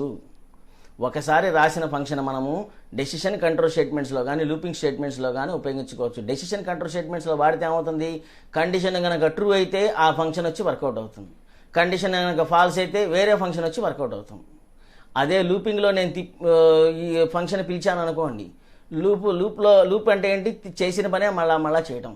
ఉదాహరణకు ఇది లూపింగ్ అనే దాన్ని ఎలా ఉపయోగించుకోవాలి ఫంక్షన్ అన్నట్టయితే, ఇందాక ఆల్రెడీ చెప్పా, ఫ్యాక్ట్ అనే ఫంక్షన్ రాసుకున్నానండి. ఫ్యాక్ట్ అనే ఫంక్షన్లో లాజిక్ ఉందండి. ఇప్పుడు నాకు ఇచ్చిన టాస్క్ ఇదిగోండి, ఇక్కడ సమ్ ఈజ్ ఈక్వల్ అని చెప్పాము. Some is equal to 1 factorial plus 2 factorial plus 3 factorial continues on n factorial అని ఇచ్చానండి. ఇప్పుడు ఇక్కడ ఫ్యాక్టోరియల్ ఎన్నిసార్లు వాడుతున్నాం? n నెంబర్ ఆఫ్ టైమ్స్ వాడుతున్నాం. అలాంటి టైంలో ఈ ఫ్యాక్ట్ అనే ఫంక్షన్ n నెంబర్ లూపింగ్లో పెడితే చాలు. మనం ఈ ఫ్యాక్ట్ అనే ఫంక్షన్ మనం కనుక లూప్లో పెడుతున్నట్టయితే 1 factorial 2 factorial 3 factorial continues on n factorial చేసి పెడుతున్నమాట. లూపింగ్ స్టేట్మెంట్ వాడటం మూలంగా ఒక ఫంక్షన్ ఫ్యాక్ట్ అనే function n number of times నేను పిలిచినట్టే లెక్క. ఒకేసారి రాసా ఫంక్షన్ మాత్రం, ఫ్యాక్ట్ అనే ఫంక్షన్ ఒకసారి మాత్రమే రాసా. కానీ ఇక్కడ ఏమవుతుంది? కంటిన్యూషన్గా జరుగుతుంది. కంటిన్యూషన్గా జరగడానికి కారణం ఏంటంటే లూపింగ్లో పెట్టాం కాబట్టి. వైల్ లూప్లో కానీ, ఫర్ లూప్లో కానీ, డూ వైల్లో కానీ ఫంక్షన్ కనుక పిలిచినట్టయితే ఫంక్షన్ చేసిన పనే మళ్ళీ మనం పిలిచిన దాన్నే మళ్ళీ పిలిచినట్టు, కంటిన్యూషన్గా పిలిచినట్టు లెక్క. 14th పాయింట్ అండి, a function name can be used as arguments to the another function calling. Function నేమ్ను మనం ఏం చేస్తున్నాం? వేరే ప్రోగ్రాంలో పిలుస్తున్నాం. వేరే ప్రోగ్రాంలో పిలుస్తున్నాం అంటే అదేమవుతుంది? ఆర్గ్యుమెంట్ కింద పిలవడం అనేది జరుగుతుంది. ఉదాహరణకు మన ఎగ్జాంపుల్ తీసుకున్నానండి. నాకు ఇక్కడ ఒక టాస్క్ ఇచ్చారండి. 5 వేరియబుల్స్ తీసుకుని సమ్ చేయమని చెప్పారండి. నా దగ్గర సమ్ మాత్రం ఒకటే ఉందండి. నన్ను తీసుకుని ఇక్కడ ఇదిగోండి ఇంటి ఏ అని చెప్పాను, ఇంటి బి అని చెప్పానండి. 2 వేరియబుల్స్ తీసుకుని నాకు ఇక్కడ సమ్ చేసి పెట్టిందండి. ప్రింట్ఎఫ్ అని చెప్పాను, %d ఇచ్చాను, a+b క్యాలిక్యులేషన్ చేసింది ఏదో నాకు డిస్ప్లే అవుతుంది. కానీ నాకు ఇచ్చిన టాస్క్ ఏంటంటే write a program to read 5 numbers, then to calculate sum అని ఇచ్చారనుకోండి. కానీ నా దగ్గర ఉంది సమ్ ఫంక్షన్ 2 వేరియబుల్స్ తీసుకునే చేస్తుంది. ఇదే 2 వేరియబుల్స్ తీసుకున్న ఈ 2 వేరియబుల్స్ తీసుకుని చేసిన ఫంక్షన్ని మనం 5 నెంబర్స్ తీసుకుని చేసుకోవచ్చు. ఎలా అండి? ఇదిగోండి ఇప్పుడు చెప్పిన 14th పాయింట్ని చెప్తున్నా అన్నమాట. ఇక్కడ ఎలా అంటే చూడండి, సమ్ అనే ఫంక్షన్లో తీసుకున్నాను. సమ్ అనే ఫంక్షన్లో ఫస్ట్ ఎవరిని పంపించాను? ఎక్స్ని వైని పంపించాను. మళ్ళీ ఇక్కడ ఫంక్షన్ సమ్ అనేది తీసుకున్నాను. ఎవరిని పంపిస్తున్నాను? ఎమ్ని ఎన్ని పంపిస్తున్నాను. ఈ ఫంక్షన్ 1 2. మళ్ళీ ఏం చేస్తున్నాను? సమ్ అనే ఫంక్షన్లోకి ఈ ఇద్దరిని పంపిస్తున్నానండి ఆర్గ్యుమెంట్స్ కింద. ఇది కూడా మొదటి ఆర్గ్యుమెంటు, రెండో ఆర్గ్యుమెంటు, 2 ఆర్గ్యుమెంట్స్ కింద పంపించడం జరుగుతుంది. మళ్ళీ ఇదే సమ్ ఫంక్షన్ తీసుకున్నానండి. సమ్ ఫంక్షన్ని తీసుకున్నాను, ఏం చేస్తున్నాం? ఇక ఇదంతా ఒక ఆర్గ్యుమెంట్ అవుతుంది. మళ్ళీ ప్లస్ XYM అన్న జెడ్ అనే దాన్ని తీసుకుని ఇలా పంపించానండి. అంటే ఇది ఒక ఫంక్షన్, ఫస్ట్ టైం పిలిచాను, సెకండ్ టైం పిలిచాను, మళ్ళీ ఇద్దరిని కలిపి మూడోసారి పిలిచాను, నెక్స్ట్ మొత్తాన్ని కలిపి మళ్ళీ ఇది ఒక ఆర్గ్యుమెంట్ కింద, ఇది రెండో ఆర్గ్యుమెంట్ కింద పంపించానండి. అంటే ఒక ఫంక్షన్ మనం ఇక్కడ 4 టైమ్స్ పిలవడం జరుగుతుంది అన్నమాట. ఫంక్షన్స్నే ఆర్గ్యుమెంట్ కింద వాడటం జరుగుతుంది అన్నమాట. వేరే దాంట్లో ఆర్గ్యుమెంట్ కింద జరుగుతుంది అన్నమాట. A function name can be used as argument అని చెప్పి, ఇది కూడా ఫంక్షన్ నేమ్ నేను ఇక్కడ ఆర్గ్యుమెంట్ కింద వాడటం అనేది జరుగుతోంది. 15th పాయింట్ అండి, a function can be called from the other functions by using call by value, call by reference. ఇది పాయింట్ మళ్ళీ తర్వాత మనకి రిపీట్ అవుతుంది. తర్వాత మనం దీని గురించి డీప్గా డిస్కస్ చేసుకుందాం. 16th పాయింట్ అండి, the value can be return from the called function to the calling function by using return statement. Function ముందర కనుక ఇంట్ కానీ, ఫ్లోట్ కానీ, లాంగ్ కానీ, డబల్ కనుక ఉన్నట్టయితే ఫంక్షన్ నుంచి నాకు వచ్చే వాల్యూ రిటర్న్ ద్వారా వస్తుంది. ఆ రిటర్న్ ద్వారా వచ్చిన దాన్ని మెయిన్ ప్రోగ్రాంలో ప్రింట్ఎఫ్ ద్వారా పట్టుకుంటాం. ప్రింట్ఎఫ్ ద్వారా దాన్ని డిస్ప్లే చేయడం జరుగుతుంది అన్నమాట. అదే పాయింట్ ఇక్కడ చెప్పింది. ఉదాహరణకు నీకు క్లారిటీ ఇవ్వాలంటే చూడండి, ఇక్కడ నేను నా ఫంక్షన్ ముందు ఇంట్ అని ఇచ్చానండి, ఇంట్ సమ్ అని ఇచ్చానండి. దాంట్లో పంపించిన ఆర్గ్యుమెంట్స్ ఇంటి X, ఇంటి Y అని ఇచ్చాను అనుకోండి. ఇప్పుడు దాని ద్వారా నాకు ఇప్పుడు ఏమవుతుంది? రిటర్న్ X+Y అని వచ్చిందండి. ఇదిగోండి రిటర్న్ స్టేట్మెంట్ ఇచ్చాం. ఈ రిటర్న్ స్టేట్మెంట్ వచ్చిందని ఇదిగో మెయిన్ ప్రోగ్రాంలోకి వచ్చాం. వాడి మెయిన్ అని చెప్పాం. మెయిన్ ప్రోగ్రాంలో మరి వీడిని ఎలా పిలవాలండి అని అన్నాం. ప్రింట్ఎఫ్ స్టేట్మెంట్లో %d అని చెప్పేసి సమ్ని పిలవాలన్నమాట డైరెక్ట్గా. సమ్లోకి నా దగ్గర యాక్చువల్గా ఇంట్ ఇంట్ A = 5 అని చెప్పాను. ఇంట్ B = మనకి అదే B వాల్యూ వస్తే 6 ఇచ్చాను అనుకోండి. ఇక్కడ నేను ఏని బీని పంపిస్తాను అన్నమాట. ఇప్పుడు ఇక్కడ మెయిన్ ప్రోగ్రాంలో ఈ ఫంక్షన్ ఇదిగో ఈ ప్రింట్ఎఫ్ ద్వారా పిలిచానండి. ప్రింట్ఎఫ్ ద్వారా పిలిచినప్పుడు ముందర ఈ ఫంక్షన్ చూడగానే ఇమీడియట్గా ఇక్కడి నుంచి కర్సర్ ఇక్కడ మూవ్ అవుతుందండి. ఓకేనా? ఇప్పుడు దీన్ని కాలింగ్ ఫంక్షన్ అంటామండి, దీన్ని కాల్డ్ ఫంక్షన్ అంటామండి. వెంటనే ఇక్కడ పంపించిన వాల్యూస్ ఏంటిది? X ఇక్కడ A B అని ఇచ్చానండి, Aకి వాల్యూ 5 ఇచ్చానండి, Bకి వాల్యూ 6 ఇచ్చానండి. అంటే ఇప్పుడు ఏ వాల్యూ 5, బీకి వాల్యూ 6 పాస్ అయింది. వీటిని యాక్చువల్ ఆర్గ్యుమెంట్స్ అంటామండి. ఈ వాల్యూస్ దీంట్లోకి ఇలా పాస్ అవుతాయండి, ఎక్స్కి వైకి. ఏ వాల్యూ 5 అన్నట్టు ఆ 5 వాల్యూ ఎక్స్కి అసైన్ అవుతున్నట్టు లెక్క. బి వాల్యూ 6 అన్నట్టు ఆ వాల్యూ అసైన్ అవుతుంది వైకి. సో దీన్ని ఫంక్షన్ కాలింగ్ అంటాం, దీన్ని కాల్డ్ ఫంక్షన్ అంటాం. ఇక్కడ ఫంక్షన్ ముందర ఇంట్ ఉంది కాబట్టి నాకు రిటర్న్ వాల్యూ వస్తుంది. రిటర్న్ వాల్యూ వచ్చిందని మెయిన్ ప్రోగ్రాంలో ప్రింట్ఎఫ్ ద్వారా పట్టుకుంటున్నాను. ప్రింట్ఎఫ్ ద్వారా డిస్ప్లే చేయబోతున్నా. సమ్ అనే ఫంక్షన్ చూడగానే ఇక్కడి నుంచి ఇక్కడికి వెంటనే కర్సర్ గోస్ టు ఫంక్షన్ ఎక్కడ ఉందో అక్కడికి వెళ్ళిపోతుందండి. దీన్నే మనం ఏమంటాము, కాలింగ్ ఫంక్షన్ అంటాం, దీన్ని కాల్డ్ ఫంక్షన్ అంటాం. వీటిని యాక్చువల్ ఆర్గ్యుమెంట్స్ అంటాం, వీటిని ఫార్ములా ఆర్గ్యుమెంట్స్ అంటాం. దీన్ని ఏమన్నా ఫంక్షన్ ముందర ఇంట్ కానీ వాడాం కాబట్టి నాకు రిటర్న్ వాల్యూ ద్వారా వచ్చింది. రిటర్న్ వాల్యూ వచ్చిందని ఇక్కడ మెయిన్ ప్రోగ్రాంలో ప్రింట్ఎఫ్ ద్వారా నేను దాన్ని డిస్ప్లే చేయడం జరుగుతోంది. ఇదే 16th పాయింట్ అండి. 17th పాయింట్ అండి, a function can be ported in the number of programs including the function name to the other program. Ported అంటే కలిగి ఉండడం. ఏ విధంగా కలిగి ఉంటుంది ఏంటంటే కనుక యాక్చువల్గా హ్యాష్ ఇంక్లూడ్ చూసాం ఇప్పటిదాకా. మనం ఒక ప్రోగ్రామ్ని ఒక ఫంక్షన్ని మనం ఒక చోట సేవ్ చేయాలంటే ఇలా సేవ్ చేసుకుంటామండి యాక్చువల్గా. ఇదిగోండి నా ఫంక్షన్ ఇక్కడ సేవ్ చేసి ఉంచాను అనుకోండి ఈ ప్లేస్లో. దాని పేరు ఏం పెట్టానంటే కనుక యాక్చువల్గా ఫైల్ నేమ్ ఏమి ఇచ్చానంటే కనుక factorial.c అని చెప్పి సేవ్ చేసి ఉంచానండి. దీంట్లో ఏముందంటే ఫ్యాక్ట్ అనే ఫంక్షన్ ఉందండి. ఫ్యాక్ట్ అనే ఫంక్షన్లో లాజిక్ అంతా ఉంది. factorial.c అని చెప్పి ఫైల్ని సేవ్ చేయడం జరిగింది ఇక్కడ. ఇది నా ఫంక్షన్ విడిగా సపరేట్గా ఒక ఫైల్లో సేవ్ చేయడం జరిగింది. ఇదే ఫంక్షన్ నేను నా ప్రోగ్రాంలో ఇక్కడ పిలవద్దాం అనుకుంటున్నా. ఎలా పిలవాలంటే కనుక హ్యాష్ ఇంక్లూడ్ డబల్ కోట్స్లో factorial.c అని చెప్పి డబల్ కోట్స్ని క్లోజ్ చేయాలండి. అట్ ద సేమ్ టైం మనం ఏంటిది ఫంక్షన్ ముందర ఏముంది యాక్చువల్గా లాంగ్ ఉందండి. లాంగ్ ఫ్యాక్ట్ లోపల ఇంటిజర్ ఆర్గ్యుమెంట్ ఉందండి. ఇంట్ ఎక్స్ అని ఇచ్చాను అనుకోండి, ఇంట్ ఎక్స్ ఇచ్చాను. ఇప్పుడు ఇంట్ అని చెప్పేసి ఇలా ఇచ్చానండి. దీన్ని ఫంక్షన్ ప్రోటోటైప్ అంటామండి. మెయిన్ ప్రోగ్రాంలో మనం ఈ ఫంక్షన్ పేరుని ఇలా పిలవాలి. ఫైల్ నేమ్ డాట్ సి అని డబల్ కోట్స్లో హ్యాష్ ఇంక్లూడ్ అని పిలిస్తేనే ఈ ఫంక్షన్ ఇక్కడున్న ఫంక్షన్ వచ్చి అక్కడికి వచ్చి వర్కౌట్ అవుతుందన్నమాట. ఓకేనా. ఈ ఫంక్షను ఈ ప్రోగ్రాంలో ప్రస్తుతం పిలుస్తున్నట్టు లెక్క. ఈ ఫంక్షన్ అనే దాన్ని ఈ ప్రోగ్రాంలో రమ్మని పిలిచినట్టు లెక్క. ఇలా కనుక రాసినట్టయితే, ఈ రెండు కనుక రాసినట్టయితే, అంటే నేను పిలిచే ఫైల్ ఎందులో ఉంది, నేను వాడే ఫంక్షన్ దేంట్లో ఉంది, factorial.c అనే ఫైల్లో ఉంది. factorial.c అనే దాంట్లో ఫంక్షన్ పేరు ఏంటంటే ఫ్యాక్ట్ అనే ఫంక్షను. ఫ్యాక్ట్ అనే ఫంక్షన్లో ఇంటిజర్ సంబంధించిన ఆర్గ్యుమెంట్ ఉంది. వెంటనే చూడగానే ఇక్కడికి వస్తుంది. ఇది వచ్చి ఇక్కడికి రన్ అవ్వమని అర్థం అన్నమాట. అంటే ఇది కాలింగ్ ఫంక్షన్ కాదు, ఫంక్షన్ ఈ ఫంక్షన్ నేను నా ప్రోగ్రాంలో పిలుస్తున్నానని చెప్పి తెలియజేయడం. ఇదేంటి, వీటినే మనం రూల్స్ ఆఫ్ ఫంక్షన్స్ అంటామండి. ఇప్పుడు మనం ఫంక్షన్స్ యొక్క యూజర్ డిఫైన్ ఫంక్షన్స్ అని ఉన్నాయి కదండి. యూజర్ డిఫైన్ ఫంక్షన్స్ 4 టైప్స్గా డివైడ్ చేసాం. Function without argument without return value, function without argument with return value, function with argument without return value, function with argument with return value అని చెప్పి 4 టైప్స్గా divide చేసాం user define ఫంక్షన్స్ని. వాటిని ఇప్పుడు ఒక్కొక్క దాన్ని డిస్కస్ చేయబోతున్నాం మనం. Function without argument without return value అని అన్నామండి. ఇదిగోండి ఇలా డివైడ్ చేశాను. మెయిన్ ప్రోగ్రామ్ ఇదే అనుకోండి, వాయిడ్ మెయిన్ అని ఇచ్చానండి ఇక్కడ. ఫంక్షన్ వితౌట్ ఆర్గ్యుమెంట్ అని అన్నాండి, అంటే నా ఫంక్షన్లో ఆర్గ్యుమెంట్స్ లేవు. నా ఫంక్షన్ పేరు ఇక్కడ సమ్మని పెట్టుకున్నానండి. ఫంక్షన్స్లో ఎటువంటి ఆర్గ్యుమెంట్స్ లేవండి. ఎటువంటి ఆర్గ్యుమెంట్స్ లేకపోతే వితౌట్ ఆర్గ్యుమెంట్ అని అర్థం. వితౌట్ రిటర్న్ వాల్యూ అని అన్నామండి, అంటే రిటర్న్ వాల్యూ రాకూడదని చెప్పినట్లు లెక్క. అంటే నాకు అవుట్పుట్ దేని ద్వారా వస్తుంది, ప్రింట్ఎఫ్ ద్వారా వస్తుందండి. ప్రింట్ఎఫ్ ద్వారా అవుట్పుట్ వస్తుంది అన్నమాట నాకు ఇక్కడ లెక్క. %d అని చెప్పాను, ఇక్కడ a+b అని చెప్పి డిస్ప్లే చేస్తున్నాము.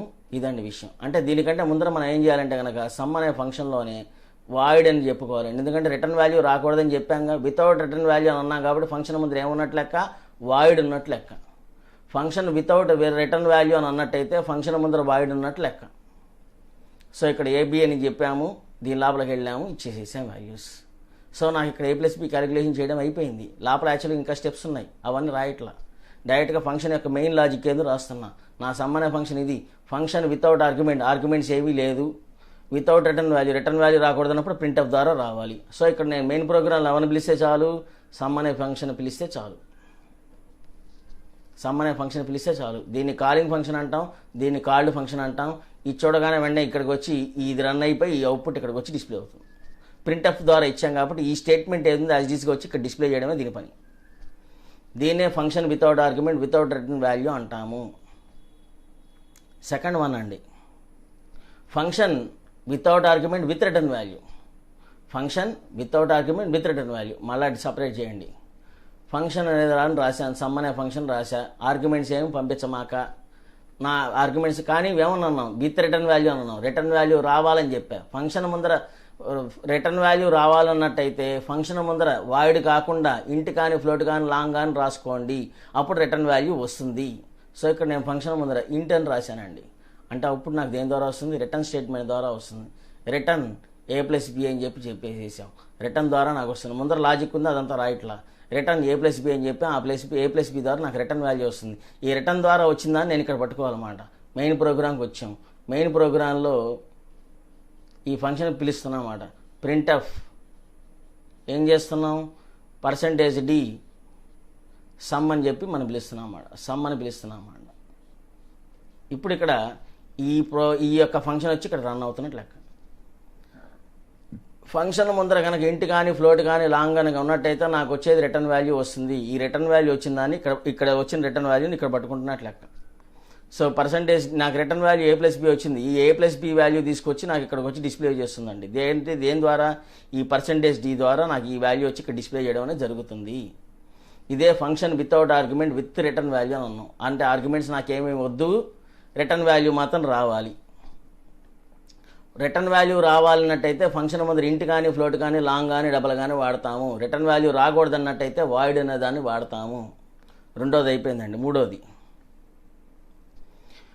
Function with arguments without return value. Arguments కావాలి, రిటర్న్ వాల్యూ వద్దు. ఆర్గ్యుమెంట్స్ కావాలి అన్నట్టయితే ఫంక్షన్ ముందర ఏమివ్వాలి, వాయిడ్ అని రాయాలండి. ఫంక్షన్ ముందర ఆర్గ్యుమెంట్స్ నాకు విత్ ఆర్గ్యుమెంట్స్ అని అన్నాం, వితౌట్ రిటర్న్ వాల్యూ అన్నాం. రిటర్న్ వాల్యూ నాకు వద్దు అని చెప్పా కాబట్టి ఫంక్షన్ ముందర వాయిడ్ అని రాయాలి.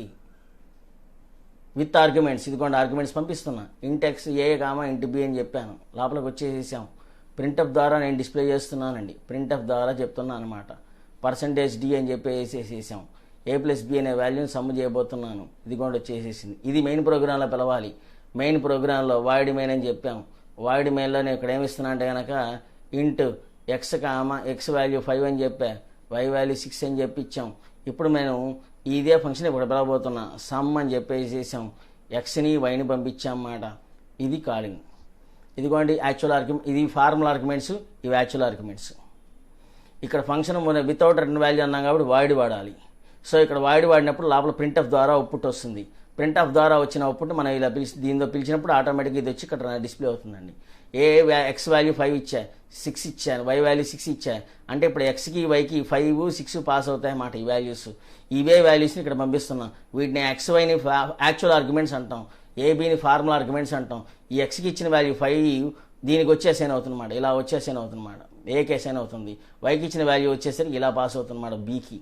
సో ఎక్స్కి ఇచ్చిన వాల్యూ 5, వైకి ఇచ్చిన వాల్యూ 6, ఏకి బీకి అసైన్ అవుతున్నట్లు లెక్క. ఈ ఏబీని తీసుకుని ఇక్కడ మనము సమ్ చేస్తున్నట్లు లెక్క. సమ్ చేసిన దాన్ని ఇక్కడ తీసుకొచ్చి డిస్ప్లే చేస్తున్నట్లు లెక్క.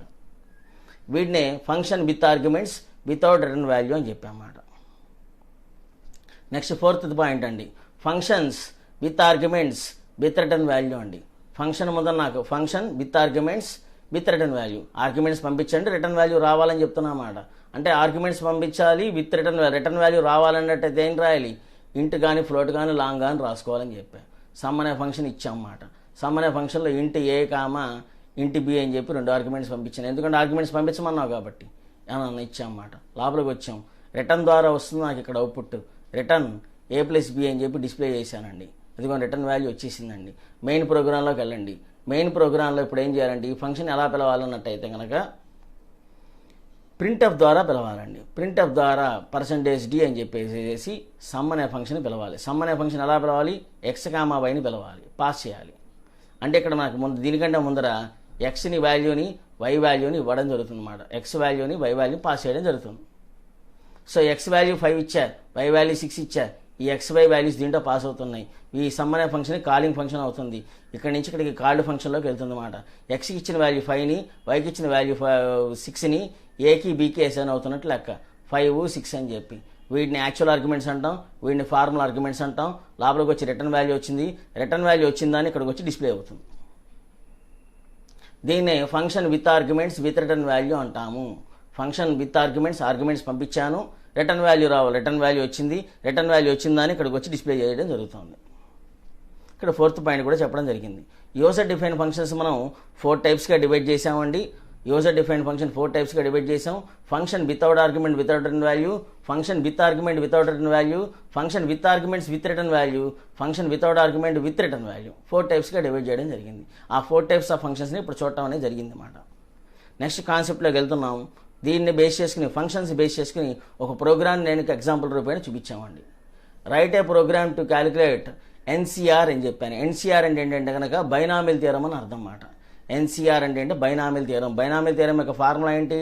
n factorial divide by n minus R factorial into R factorial అండి. n factorial divide by n minus R factorial into R factorial.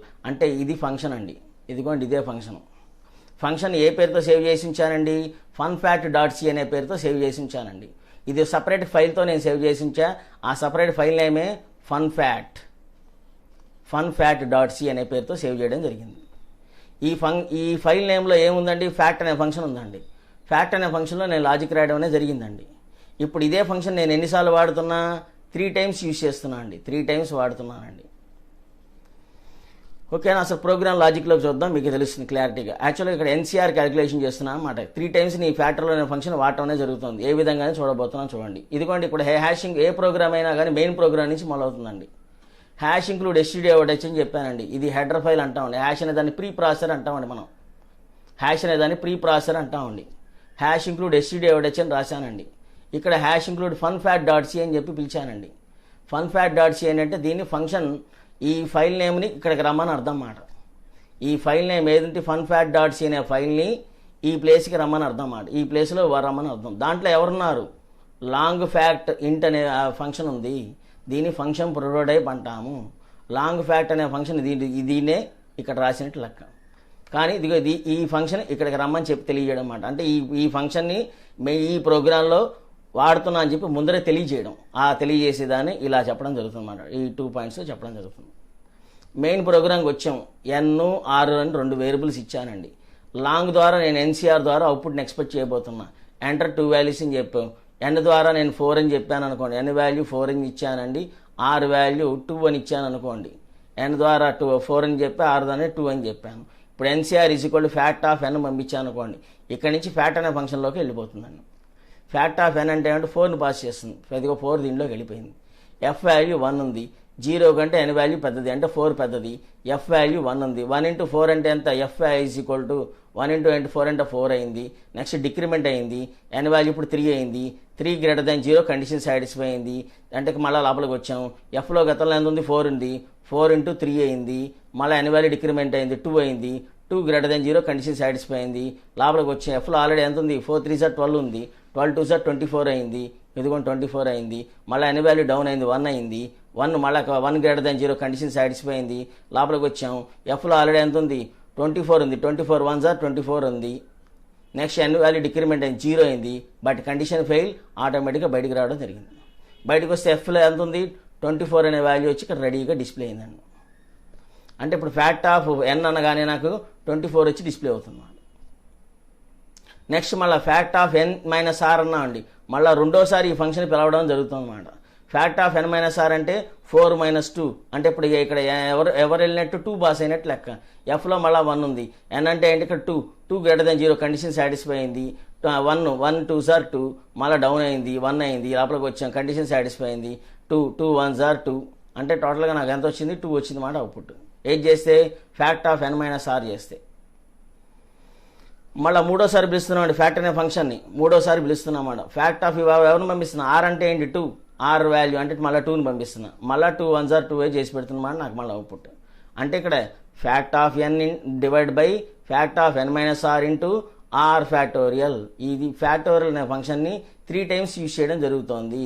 ఒకసారి రాసిన ఫంక్షన్ ఒకసారి రాసా, కానీ ఇదే ఫంక్షన్ మనం ఒక ఫైల్లో సేవ్ చేసి ఉంచడం మూలంగా 3 టైమ్స్ మనం ఇదే ఫంక్షన్ని మనం వాడటం జరుగుతోంది. ప్రోగ్రామ్ మనకి ఇచ్చిన టాస్క్ ప్రకారంగా ఇదే ఫంక్షన్ మనం 3 సార్లు ఉపయోగించడం జరుగుతుంది. ఫైనల్ అవుట్పుట్ నాకు ఎన్సీఆర్ ద్వారా వచ్చి డిస్ప్లే అవుతుంది. 24 డివైడెడ్ బై 2 into 2 చేసి పెడుతుంది నాకు ఇక్కడ. ఇదే వాల్యూ నాకు అవుట్పుట్ డిస్ప్లే అవుతుంది నాకు ఫైనల్గా. అంటే ఫ్యాక్ట్ అనే ఫంక్షన్ని 3 టైమ్స్ వాడటం జరుగుతుంది. దీన్నే మనం ఎగ్జాంపుల్ గురించి చెప్పడం జరిగింది అన్నమాట. నెక్స్ట్ కాన్సెప్ట్లోకి వెళ్తున్నామండి. నేను అదే కాన్సెప్ట్ స్టోరేజ్ క్లాసెస్ అండి. స్టోరేజ్ క్లాసెస్ అంటే ఏంటి అని అన్నాం. మన దగ్గర వేరియబుల్ని రకరకాల పద్ధతిలో స్టోర్ చేసేదాన్ని స్టోరేజ్ క్లాస్ అంటామండి. స్టోరేజ్ క్లాస్ని బేస్ చేసుకుని మనం 4 టైప్స్గా డివైడ్ చేయడం జరిగిందండి. Automatic storage class, register storage class, external storage class, static storage class అని చెప్పి మన దగ్గర స్టోరేజ్ క్లాసెస్ని 4 టైప్స్గా డివైడ్ చేయడం జరిగింది అన్నమాట. సో వీటిని ఇప్పుడు 1 by 1 డిస్కస్ చేయబోతున్నాం మనం. ఫస్ట్ అండి ఆటోమేటిక్ స్టోరేజ్ క్లాస్ అని అన్నామండి. దాన్నే ఆటోమేటిక్ వేరియబుల్ అంటామండి. ఆటోమేటిక్ వేరియబుల్ని మనము ముద్దుగా ఆటో అని పిలుచుకుంటాం. ఆటో అనేది కీవర్డ్ అండి. ప్రతి దానికి కూడా 5 పాయింట్స్ రిపీట్ అవుతూ ఉంటాయండి. ఈ 5 పాయింట్స్ ప్రతి దానికి కూడా ఈ మొత్తం మనకి 4 పాయింట్స్ ఉన్నాయి. Automatic storage class, register storage class, static storage class, external storage class అని చెప్పి 4 టైప్స్ ఉన్నాయి. ఈ 4 టైప్స్ కూడా ఈ 5 పాయింట్స్ రిపీట్ అవుతూ ఉంటాయి. ఈ 5 సైడ్ హెడ్డింగ్స్ రిపీట్ అవుతూ ఉంటాయి. ఆటోమేటిక్ వేరియబుల్కి కీవర్డ్ మనం ఆటో అని తీసుకుంటాం. స్టోరేజ్ ఎక్కడ స్టోరేజ్ అవుతుందంటే కనుక మెయిన్ మెమరీలో స్టోరేజ్ అవుతుంది. ఇనీషియల్గా నేను కనుక ఆటో అని చెప్పేసి ఇంట్ ఏ అని చెప్పాను అనుకోండి, వాల్యూ ఏం అసైన్ చేయలేదనుకోండి, గ్యార్బేజ్ వాల్యూ పాస్ అవుతుంది. ఇనీషియల్ వాల్యూ అంటే వేరియబుల్కి వాల్యూ అసైన్ చేయకపోతే గ్యార్బేజ్ వాల్యూ పాస్ అవుతుంది. ఖచ్చితంగా వేరియబుల్కి వాల్యూ ఏదో ఒక వాల్యూ అసైన్ చేయాలి. వేరియబుల్కి వాల్యూ ఇస్తేనే మాత్రమే తీసుకుంటుంది. వేరియబుల్కి వాల్యూ అసైన్ చేయకపోతే గ్యార్బేజ్ వాల్యూ పాస్ అవుతుంది. Life control remains in a block where it is defined. ఏ ప్లేస్లో మనం ఈ వేరియబుల్ని డిక్లేర్ చేసామో ఆ బ్లాక్లో మనం దీన్ని వాడుకోవచ్చు. Scope local to the block in which the variable is declare. ఏ బ్రేసెస్ ఓపెన్ చేసి బ్రేసెస్ క్లోజ్ చేస్తే దీన్ని లోకల్ బ్లాక్ అంటామండి. మళ్ళీ బ్రేసెస్ ఓపెన్ చేసి బ్రేసెస్ క్లోజ్ చేస్తే ఇది ఇంకో బ్లాక్ అంటాం. ఏ బ్లాక్లో ఈ వేరియబుల్ని డిక్లేర్ చేస్తానో ఆ బ్లాక్కే ఇది పరిమితము.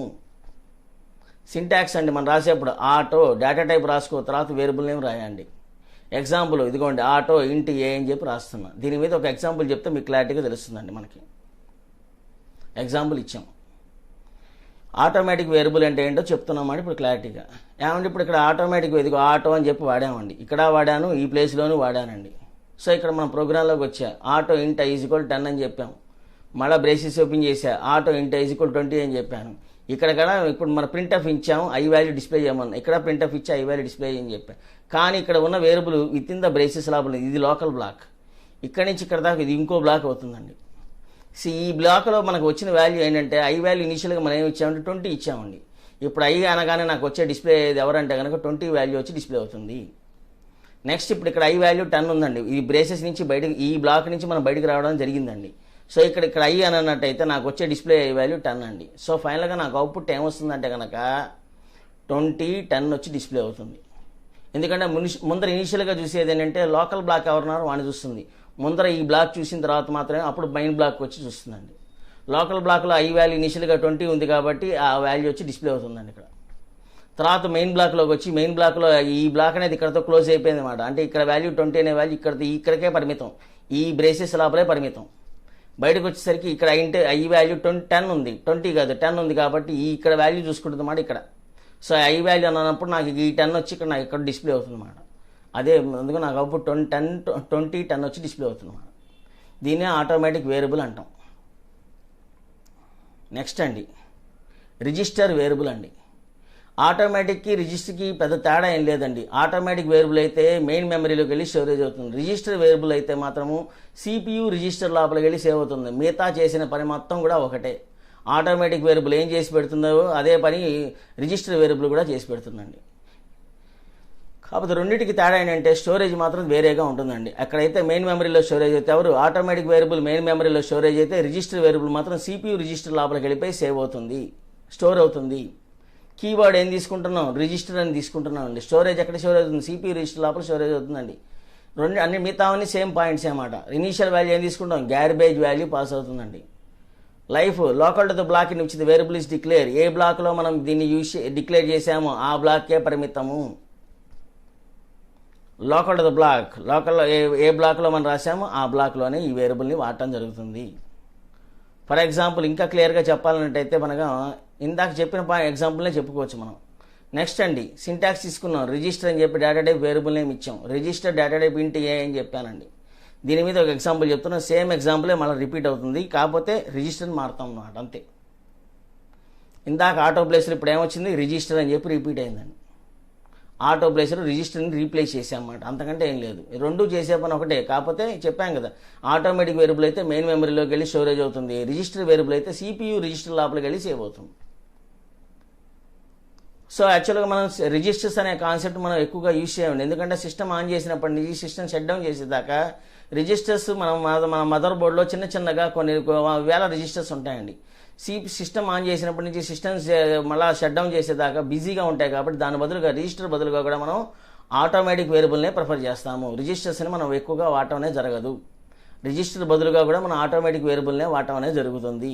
సో ఇక్కడ ఇచ్చిన టాస్క్ ఏంటంటే రిజిస్టర్ అని చెప్పాము, ఐ వాల్యూ 10 అని చెప్పాను. ఇక్కడ లోకల్ బ్రేసెస్ ఓపెన్ చేసి బ్రేసెస్ క్లోజ్ చేసాం. ఇది ఒక బ్లాక్ అవుతుంది. ఇది లోకల్ బ్లాక్, ఇది అవుటర్ బ్లాక్. సో లోకల్ బ్లాక్లో ఐ వాల్యూ ఏముందండి, 20 ఉందండి. ముందర 20 వచ్చి డిస్ప్లే అవుతుంది. అప్పుడు అవుటర్ బ్లాక్లోకి వచ్చామండి, అప్పుడు 10 వచ్చి డిస్ప్లే అవుతుంది. అంటే ఫైనల్గా నాకు అవుట్పుట్ ఏమొస్తుందంటే కనుక మొట్టమొదట వాల్యూ 20 వచ్చి డిస్ప్లే అవుతుంది, తర్వాత 10 వాల్యూ వచ్చి డిస్ప్లే అవుతుంది. ఈ విధంగా. సో దీనే రిజిస్టర్ వేరియబుల్ అంటాము. రిజిస్టర్ వేరియబుల్ మనం ఆటోమేటిక్ వేరియబుల్ ఏం చేసి పెడుతుందో రిజిస్టర్ వేరియబుల్ అదే పని చేస్తుంది. కాకపోతే డిఫరెన్స్ ఏంటంటే ఆటోమేటిక్ వేరియబుల్ మెయిన్ మెమరీలోకి వెళ్ళి స్టోరేజ్ అయితే రిజిస్టర్ వేరియబుల్ మాత్రం CPU రిజిస్టర్లోకి వెళ్ళిపోయి సేవ్ అవుతుంది, స్టోర్ అవుతుంది. నెక్స్ట్ అండి, ఎక్స్టర్నల్ వేరియబుల్ అంటాం. ఎక్స్టర్నల్ వేరియబుల్ అన్నా, పబ్లిక్ వేరియబుల్ అన్నా, ఎక్స్టర్నల్ వేరియబుల్ అన్నా ఒకటే మాట. సో యాక్చువల్గా మనం ఇక్కడ వాడేటప్పుడు మాత్రం ఎక్స్టర్న్ అని అంటాం. ఎక్స్టర్న్ అనేది కీవర్డ్. 32 కీవర్డ్స్లో ఎక్స్టర్న్ అనేది ఒక కీవర్డ్ అండి. వీటినే గ్లోబల్ వేరియబుల్స్ కూడా అంటాం. వీటిని ఎక్స్టర్నల్ వేరియబుల్స్ని ఏమంటాం అంటే కనుక గ్లోబల్ వేరియబుల్స్ అంటాము, పబ్లిక్ వేరియబుల్స్ అంటాము, ఎక్స్టర్నల్ వేరియబుల్స్ అంటాము, ఎక్స్టర్న్ వేరియబుల్ అంటాము. These variables can be used with inside the block and అవుట్ సైడ్ ద బ్లాక్ ఆల్సో. ఈ యొక్క వేరియబుల్స్ మనం ప్రోగ్రామ్ లోపల వాడతాం, ప్రోగ్రామ్ బయట కూడా యూజ్ చేస్తాం. వీటిని అందుకనే పబ్లిక్ వేరియబుల్స్ అంటాం. We can use anywhere. ఈ వేరియబుల్స్ మనం వాడి మెయిన్ కంటే ముందరే డిక్లేర్ చేయాలి. ఈ ఎక్స్టర్నల్ వేరియబుల్స్ని మనం వాడి మెయిన్ కంటే ముందరే డిక్లేర్ చేయాలి. వాడి మెయిన్ కంటే ముందరే డిక్లేర్ చేస్తున్నాం కాబట్టి వాడి మెయిన్ లోపల వాడగలం, వాడి మెయిన్ బయట ఫంక్షన్స్లో కూడా యూజ్ చేయగలం ఇవే వేరియబుల్స్ని. కీవర్డ్ ఎక్స్టర్నల్ తీసుకుంటాం, స్టోరేజ్ మెయిన్ మెమరీలోకి వెళ్ళి స్టోరేజ్ అవుతుంది. మనకేమైనా వేరియబుల్ కనుక వాల్యూ అసైన్ చేయకపోతే 0 వాల్యూ పాస్ అవుతుంది. Life until the program ends. Program చివరి దాకా ఈ వేరియబుల్ యొక్క వాల్యూ మనం యూజ్ చేసుకోవచ్చు. Scope global to the program మొత్తంలోనూ ఈ వేరియబుల్ని ఉపయోగించుకోవచ్చు. ప్రోగ్రామ్ మొత్తంలోనూ అంటే ప్రోగ్రామ్ మొత్తంలో ఏంటండి అని అన్నాం అంటే వాడి మెయిన్ లోపల వాడచ్చు, వాడి మెయిన్ బయట ఫంక్షన్స్ ఏమైనా రాసినట్టయితే వాటిల్లో కూడా ఉపయోగించుకోవచ్చు. We can use anywhere. ఎక్కడైనా కానీ మనం ఈ వేరియబుల్ని ఉపయోగించుకోవచ్చు. సో అందుకనే వీటిని గ్లోబల్ వేరియబుల్స్ అంటాము. These variables can be used anywhere. ఎక్కడ కావాలంటే అక్కడ ఉపయోగించుకోవచ్చు. సింటాక్స్ ఎగ్జాంపుల్ చూడండి, ఎక్స్టర్న్ ఇంటి ఏ అని చెప్పి రాసామండి. దీని మీద ఎగ్జాంపుల్ చెప్తున్నాను చూడండి జాగ్రత్తగా. ఇదిగోండి ఫంక్షన్ రాశానండి, షో అనే ఫంక్షన్ రాశానండి. ఈ షో అనే ఫంక్షన్ నేను ఇక్కడ పిలుస్తున్నాను అండి. ఇదిగోండి ఎక్కడ పిలుస్తున్నాను అండి ఒకసారి చూడండి. ఈ షో అనే ఫంక్షన్లో ఏముందండి, ఐ అనే వాల్యూ చూపించమని ఉందండి. ఇదిగోండి వాయిడ్ షో అని చెప్పాం. దీన్ని ఫంక్షన్ ప్రోటోటైప్ అంటామండి. ఫంక్షన్ ప్రోటోటైప్ అంటామండి. ఐ వాల్యూ ఇక్కడ ఏమంటాం 10 అని చెప్పాం. దీన్నే గ్లోబల్ వేరియబుల్ అంటామండి. ఎక్స్టర్న్ ఇంట్ ఐ అంటే దీన్ని ఏమంటాం, గ్లోబల్ వేరియబుల్ అంటాం. గ్లోబల్ వేరియబుల్ అన్న ఎక్స్టర్నల్ వేరియబుల్స్ అన్న ఒకటి. ఇదిగోండి ఎక్స్టర్నల్ రాసాం కాబట్టి ఈ వేరియబుల్స్ని ప్రోగ్రామ్ లోపల వాడచ్చు, ప్రోగ్రామ్ బయట ఫంక్షన్స్లోను, ప్రోగ్రామ్ లోపల యూజ్ చేసుకోవచ్చు, ప్రోగ్రామ్ బయట ఫంక్షన్స్లోనూ ఉపయోగించుకోవచ్చు. దీంట్లో కూడా ఉపయోగించుకోవచ్చు. ఫర్ ఎగ్జాంపుల్ ఇదిగో ఫంక్షన్ ప్రోటోటైప్ అని అన్నాం. మెయిన్ ప్రోగ్రాంలోకి వచ్చా. ఇనీషియల్గా ఇక్కడ లోకల్గా ఒక బ్లాక్ ఉందండి. ఇదిగో బ్లాక్. ఈ బ్లాక్లో వేరియబుల్ ఉందండి, ఐ వాల్యూ 20 ఉందండి. ఇక్కడ ప్రింట్అప్ %d అని ఐ అని అన్నా అనుకోండి, ఇనీషియల్గా చూసేది ఎవరినైనా గ్లోబల్గా ఉన్నదాన్ని చూడదండి. దీన్ని చూడదండి, లోకల్గా ఉన్న వేరియబుల్ మాత్రమే చూస్తుందండి. ఇక్కడ %d ఐ అంటే ఎవరు వస్తారు, 20 వచ్చి ఇక్కడ డిస్ప్లే అవుతుందండి. ఇక్కడ షో అనే ఫంక్షన్ ఉందే, షో అనే ఫంక్షన్ అనగా ఇది కాలింగ్ ఫంక్షన్ అవుతుందండి. వెంటనే ఫంక్షన్ ఎక్కడ ఉందో అక్కడికి వస్తుందండి. ఇక్కడ ఐ వాల్యూ అంటే ఎవరు వస్తారు, ఇక్కడ ఐ అనగానే ఈ వేరియబుల్ వచ్చి డిస్ప్లే అవుతుందండి. సో అందుకని నాకు ఇక్కడ ఫస్ట్ ఏమొస్తుందంటే కనుక ముందర లోకల్గా ఉన్న వాడున్నాడో వాడిని చూస్తున్నామండి. లోకల్గా ఇచ్చిన వేరియబుల్ వాల్యూ 20 అండి. అప్పుడు ఫంక్షన్ ఎక్కడ ఉందో అక్కడికి వెళ్ళామండి. ఫంక్షన్లో ఇక్కడ ఏమి ఇచ్చాం, %d ఐ ఉంది. ఇక్కడ మనం చూడాల్సింది లోకల్ వేరియబుల్ని చూడకూడదు. అంటే బ్రేసెస్ లోపల ఇచ్చిన వేరియబుల్ని ఇక్కడ చూడకూడదు, గ్లోబల్గా ఇచ్చిన వేరియబుల్ని చూడాలి. గ్లోబల్గా ఇచ్చిన వేరియబుల్ వాల్యూ అంతా 10, అది వచ్చి డిస్ప్లే అవుతుందండి ఇక్కడ. అంటే దీని ద్వారా నాకు అవుట్పుట్ ఏమొస్తుందంటే 10 వస్తుంది. ఈ ప్రింట్ఎఫ్ ద్వారా మాత్రం నాకు వచ్చే వేరియబుల్ అవుట్పుట్ 20 వస్తుందండి. ఓకేనా. External variables is nothing but global variables. These variables can be used with in the braces and అవుట్ సైడ్ ద బ్రేసెస్ ఆల్సో. అవుట్ సైడ్ ద బ్రేసెస్ అంటే నంబర్ ఆఫ్ ఫంక్షన్స్లో కూడా ఈ వేరియబుల్ని మనం ఉపయోగించుకోవచ్చు. నెక్స్ట్ అండి లాస్ట్ పాయింట్ అది దీంట్లో స్టాటిక్ స్టోరేజ్ క్లాస్ అండి. స్టాటిక్ స్టోరేజ్ క్లాస్ అనేది స్టాటిక్ అనేది కీవర్డ్ అండి. ఓకేనా. నెక్స్ట్ స్టోరేజ్ క్లాస్ మెయిన్ మెమరీలోకి వెళ్ళి స్టోరేజ్ అవుతుంది. ఇనీషియల్ వాల్యూ 0 పాస్ అవుతుంది.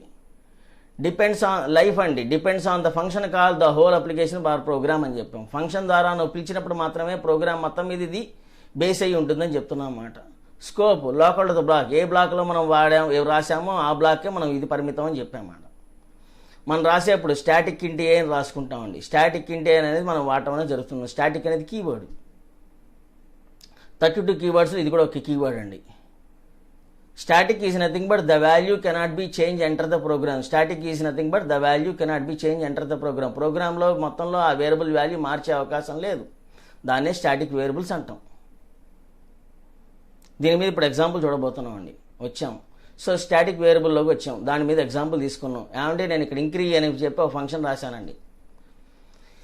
ఇంక్రీ అనే ఫంక్షన్లో 2 వేరియబుల్స్ ఇచ్చానండి. ఇదేమన్నా మామూలు ఆర్డినరీ వేరియబుల్, ఇదేమన్నా స్టాటిక్ వేరియబుల్ అండి. ఆర్డినరీ వేరియబుల్కి ఐ అనే వాల్యూ ఇచ్చానండి. స్టాటిక్ వేరియబుల్కి 1 అనే వాల్యూ ఇచ్చానండి. ఆర్డినరీ వేరియబుల్కి ఏమన్నా 1 అనే వాల్యూ ఇచ్చాను, అసైన్ చేశాను. ఎస్ వేర్ అంటే కనుక స్టాటిక్ వేరియబుల్, దీనికి 1 అనే వాల్యూని అసైన్ చేశామండి. ఇప్పుడు ఫంక్షన్ మెయిన్ ప్రోగ్రాంలో పిలవాలి. మెయిన్ ప్రోగ్రాంలోకి వచ్చాం. ఐ అనేది చెప్పి వేరియబుల్ డిక్లేర్ చేసా. I is equal to 3, I less than 3 అని అన్నాం. అంటే ఎన్నిసార్లు తిరుగుతుంది ఇక్కడ? 3 టైమ్స్ తిరుగుతుందండి. 3 టైమ్స్ ఎన్నిసార్లు? 3 టైమ్స్ ఇంక్రీ అనే ఫంక్షన్ పిలుస్తుంది అన్నమాట.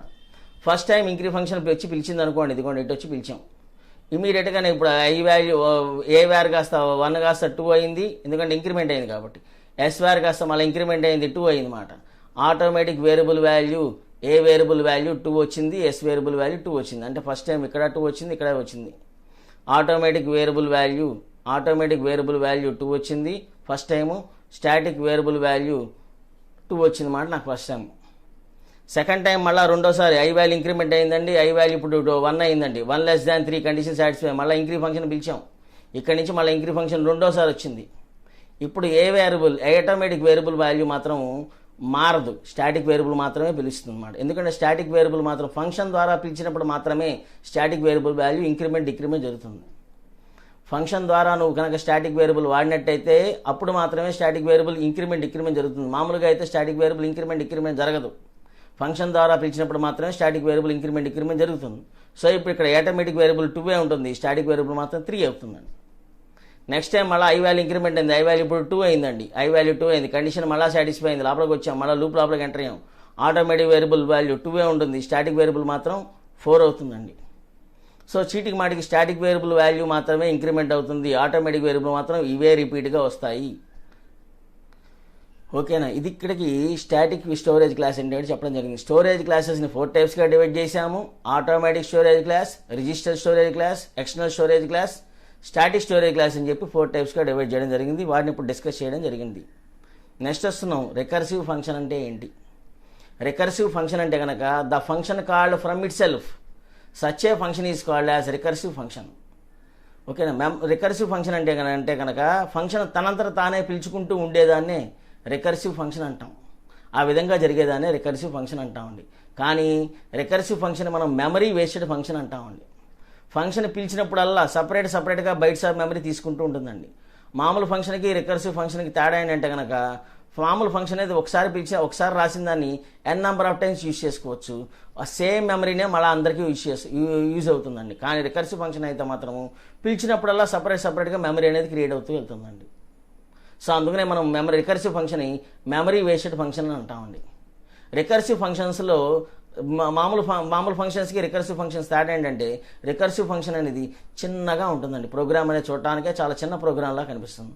రికర్సివ్ ఫంక్షన్లో వాడేదల్లా ఒకటే వాడతాం, ఇఫ్ ఎల్స్ మాత్రమే వాడతాం. అది కూడా లాజిక్ అంతా రాసేది ఎందులో రాస్తామంటే ఎల్స్ బ్లాక్లోనే రాస్తాం. కానీ అన్ని ప్రోగ్రామ్స్కి రికర్సివ్ ఫంక్షన్స్ అనేవి సూటబుల్ అవ్వవు. కొన్ని ప్రోగ్రామ్స్కి మాత్రమే రికర్సివ్ ఫంక్షన్స్ అనేది దాన్ని వాడటం జరుగుతుంది. పెద్ద ప్రోగ్రామ్స్కి వాటి కాంప్లెక్స్ టాస్క్స్కి వాటికి రికర్సివ్ ఫంక్షన్ సూటబుల్ అవ్వదు.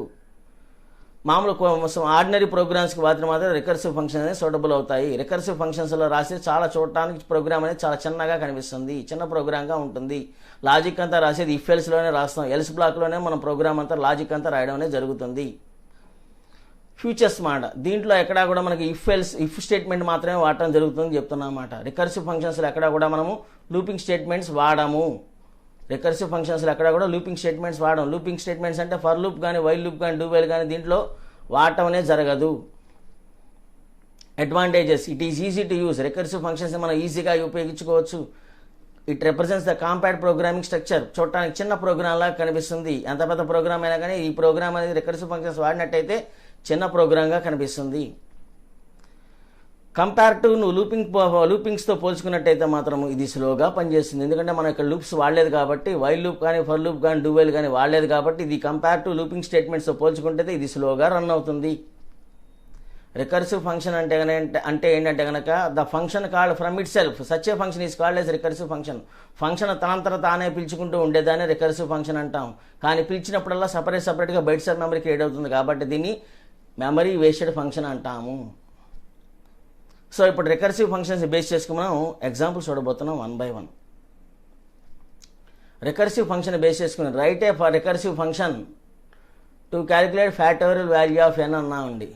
సో ఇప్పుడు రికర్సివ్ ఫంక్షన్ బేస్ చేసుకుని మనం క్యాలిక్యులేట్ చేయమని చెప్తున్నాం అన్నమాట. ఫ్యాక్టోరియల్ అనే ఫంక్షన్ క్యాలిక్యులేట్ చేయమని చెప్తున్నాం. ఏ ప్రోగ్రామ్ అని రన్ అయ్యేది మెయిన్ నుంచే రన్ అవుతుందండి. మెయిన్ ప్రోగ్రాంలోకి వచ్చాం, ఎన్ వాల్యూ ఇచ్చాను, ఎంటర్ ఎన్ ఇంటిజర్ అని అన్నాం. ఎన్ వాల్యూ నేను ఫర్ ఎగ్జాంపుల్ ఇదిగో స్కాన్అప్ ద్వారా నేను ఎన్ వాల్యూ 4 ఇచ్చాను అనుకోండి. వెంటనే ఇటు వచ్చానండి, ఫ్యాక్ట్ ఆఫ్ 4 పంపించానండి. అంటే ఫ్యాక్ట్ ఆఫ్ 4 పంపించాం. ఫ్యాక్ట్ ఆఫ్ 4 అని చెప్పి పాస్ అయింది ఇక్కడి నుంచి. వెంటనే ఇక్కడి నుంచి ఫంక్షన్ ఎక్కడ ఉందో అక్కడికి వచ్చేసాం. ఇదిగోండి ఫంక్షను, రికర్సివ్ ఫంక్షను. ఇదిగోండి ఇఫ్ ఎల్స్ మాత్రమే వాడాము, ఇంకేం వాడలేదు. దీంట్లో లాజిక్ అంతా ఇక్కడే ఉంది. ఈ లాజిక్ అంతా రాసింది ఈ ప్లేస్లోనే లాజిక్ అంతా ఉంది. ఎన్ వాల్యూ 0 అయిందా? అవ్వలేదండి. ఎన్ వాల్యూ 0 అయితే 1 అమ్మని చెప్పా.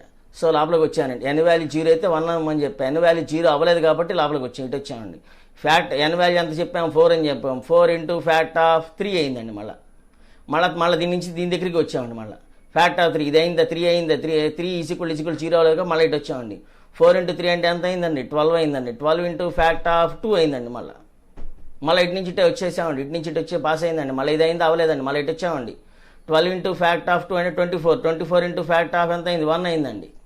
మళ్ళీ ఇటు నుంచి ఇటు పాస్ అయ్యండి. 24 1 24 అయింది. మళ్ళీ ఇటు నుంచి ఇటు వచ్చామండి. అయిందా? 0 అయిందండి. ఎన్ వాల్యూ 0 అయితే 1 అమ్మని చెప్పామాట. అంటే 24 1 24. ఫైనల్ నాకు అవుట్పుట్ ఎంత వచ్చింది? 24 వచ్చి డిస్ప్లే అయిందండి ఫైనల్గా. అంటే 4 next 4 into 3 next 4 into 3 into 2 next 4 into 3 into 2 into 1 ఈ విధంగా జరిగింది ఇక్కడ ప్రక్రియ. ఫైనల్ అవుట్పుట్ దీని ద్వారా నాకు డిస్ప్లే అయింది. అదే అవుట్పుట్ నాకు ఎంత వచ్చింది? 24 వచ్చి డిస్ప్లే అయింది ఇక్కడ. దీనే రికర్సివ్ ఫంక్షన్ అంటాం. ఫంక్షన్ తనంతర తానే పిలుచుకుంటూ ఉండేదాన్నే రికర్సివ్ ఫంక్షన్ అంటాము. సో ఇక్కడ ఈ ఫంక్షన్ పిలిచినప్పుడు నాకు ఎన్నిసార్లు పిలుచుకుంది? వెంటనే తనంతర తానే ఎన్నిసార్లు పిలుచుకుంది? 4 టైమ్స్ పిలుచుకోవడం జరిగింది అన్నమాట. దీన్నే రికర్సివ్ ఫంక్షన్ అంటాము. నెక్స్ట్ ఇంకో ఎగ్జాంపుల్ తీసుకున్నామండి. Right A recursive function to find out the x to the power of n అని చెప్పానండి. x to the power of n అంటే కానీ ఇప్పుడు చెప్తున్నాం. దీన్ని బేస్ చేసుకుని మనం రికర్సివ్ ఫంక్షన్ రాసామాట ఇక్కడ. ఇదిగోండి ఫంక్షన్ పవర్ అనే ఫంక్షన్ రాయడం జరిగింది. పవర్ అనే ఫంక్షన్ ఇక్కడ ఎన్నిసార్లు పిలుస్తున్నా, ఎలా పిలుస్తున్నాం చూడండి జాగ్రత్తగా. సో ఏ ప్రోగ్రామ్ రావాల్సింది మెయిన్ నుంచే. మెయిన్ లోపలికి వచ్చాం. Enter x and n values అని అన్నామండి. ఎక్స్ వాల్యూ 2 ఇచ్చాను అనుకోండి. ఎక్స్ వాల్యూ ఎంత ఇచ్చా? 2 ఇచ్చానండి. ఎన్ వాల్యూ 4 ఇచ్చాను అనుకోండి. అంటే ఇప్పుడు నేను చేస్తుంది ఏంటిది? 2 to the power of 4 చేయబోతున్నాను అండి. సో పవర్లోకి వచ్చాను. పవర్ ఆఫ్ 2,4 పాస్ అవుతుందండి. ఇటు నుంచి ఇటు వచ్చేసిందండి మనకి ఫంక్షన్లోకి. పవర్ ఆఫ్ 2,4 పాస్ అయిందండి. ఇటు వచ్చాం. ఎన్ వాల్యూ 0 అయిందా? అవ్వలేదండి. ఇటు వచ్చాం. 2 ఇంటూ పవర్ ఆఫ్ ఏమైంది? పవర్ ఆఫ్ 2 నెక్స్ట్ వెంటనే ఏమైంది? ఇందాక 4 అయింది. 4 కాస్త ఇప్పుడు ఎంత అయింది? 3 అయిందండి. నెక్స్ట్ ఏమవుతుంది? 2 ఇంటూ మళ్ళీ 2 కాదు, next 2 2 sir 4. 4 into power of ఏమవుతుంది? నెక్స్ట్ 2,2 అవుతుందండి. Next 4 2 sir 8. 8 into power of ఏమవుతుంది? 2,1 అవుతుందండి. నెక్స్ట్ ఏమవుతుంది? 16 ఇంటూ పవర్ ఆఫ్ ఏమవుతుంది? 2,0 అవుతుందండి. 0 అంటే నాకు మళ్ళీ 1 రమ్మని చెప్పామాట. టోటల్గా నాకు అవుట్పుట్ ఏమవుతుంది? 16 వచ్చిందండి. 2 2 సార్ 4, 4 2 సార్ 8 16 వచ్చిందన్నమాట. ఆ 16 వాల్యూ వచ్చి ఇక్కడ డిస్ప్లే అవుతుందండి. అంటే ఇక్కడ దీనే ఏం చేసాం? Function call from itself. దానంతా తానే ఫంక్షన్ మనం 4 టైమ్స్ పిలవడం జరిగిందన్నమాట. అదే ఇక్కడ నేను స్టెప్స్ వైజ్గా రాశామాట. ఫంక్షన్ తనంతట తానే పిలుచుకుంటూ ఉండేదాన్ని రికర్సివ్ ఫంక్షన్ అంటాము. దాన్నే ఇప్పుడు రెండో ఎగ్జాంపుల్ తీసుకుని చెప్పడం జరిగింది అన్నమాట. ఇదే పవర్ అనే ఫంక్షన్ మనం ఇక్కడ 4 టైమ్స్ తనంతట తానే పిలిచింది. ఇక్కడెక్కడా కూడా మనం వైల్ లూప్ కానీ ఫర్ లూప్ కానీ డూ వైల్ కానీ వాడాల. రాసేదల్లా ఎల్స్ బ్లాక్లోనే రాసేసాం. ఇఫ్ ఎల్స్ మాత్రమే రాసాం. ఎంత పెద్ద ప్రోగ్రామ్ అయినా చిన్న ప్రోగ్రామ్ రాయగలదు ఇక్కడ. రికర్సివ్ ఫంక్షన్ అనేది చిన్న ప్రోగ్రామ్గా రాయగలదు, కాంపాక్ట్ ప్రోగ్రామింగ్గా రాయగలదు. ఇదిగోండి కాంపాక్ట్ ప్రోగ్రామింగ్, చిన్నగా రాసామన్నమాట అక్కడ ప్రోగ్రామ్. రాసిన లాజిక్ అంతా కూడా ఎల్స్ బ్లాక్లోనే రాయడం జరిగింది. అదే ఇక్కడ ఎగ్జాంపుల్ కింద చెప్పడం జరిగింది. సో మనకి ఇక్కడ కాన్సెప్ట్స్ ఇక్కడ దాకా ఏం చెప్పుకున్నాం అంటే ఫంక్షన్స్ అంటే ఏంటి చెప్పుకున్నాం, ఫంక్షన్స్ తర్వాత మనకి రికర్సివ్ ఫంక్షన్స్ అంటే ఏంటి చెప్పుకున్నాం, స్టోరేజ్ క్లాసెస్ అంటే ఏంటి చెప్పుకున్నాం, వాటిని వాళ్ళు డిస్కస్ చేయడం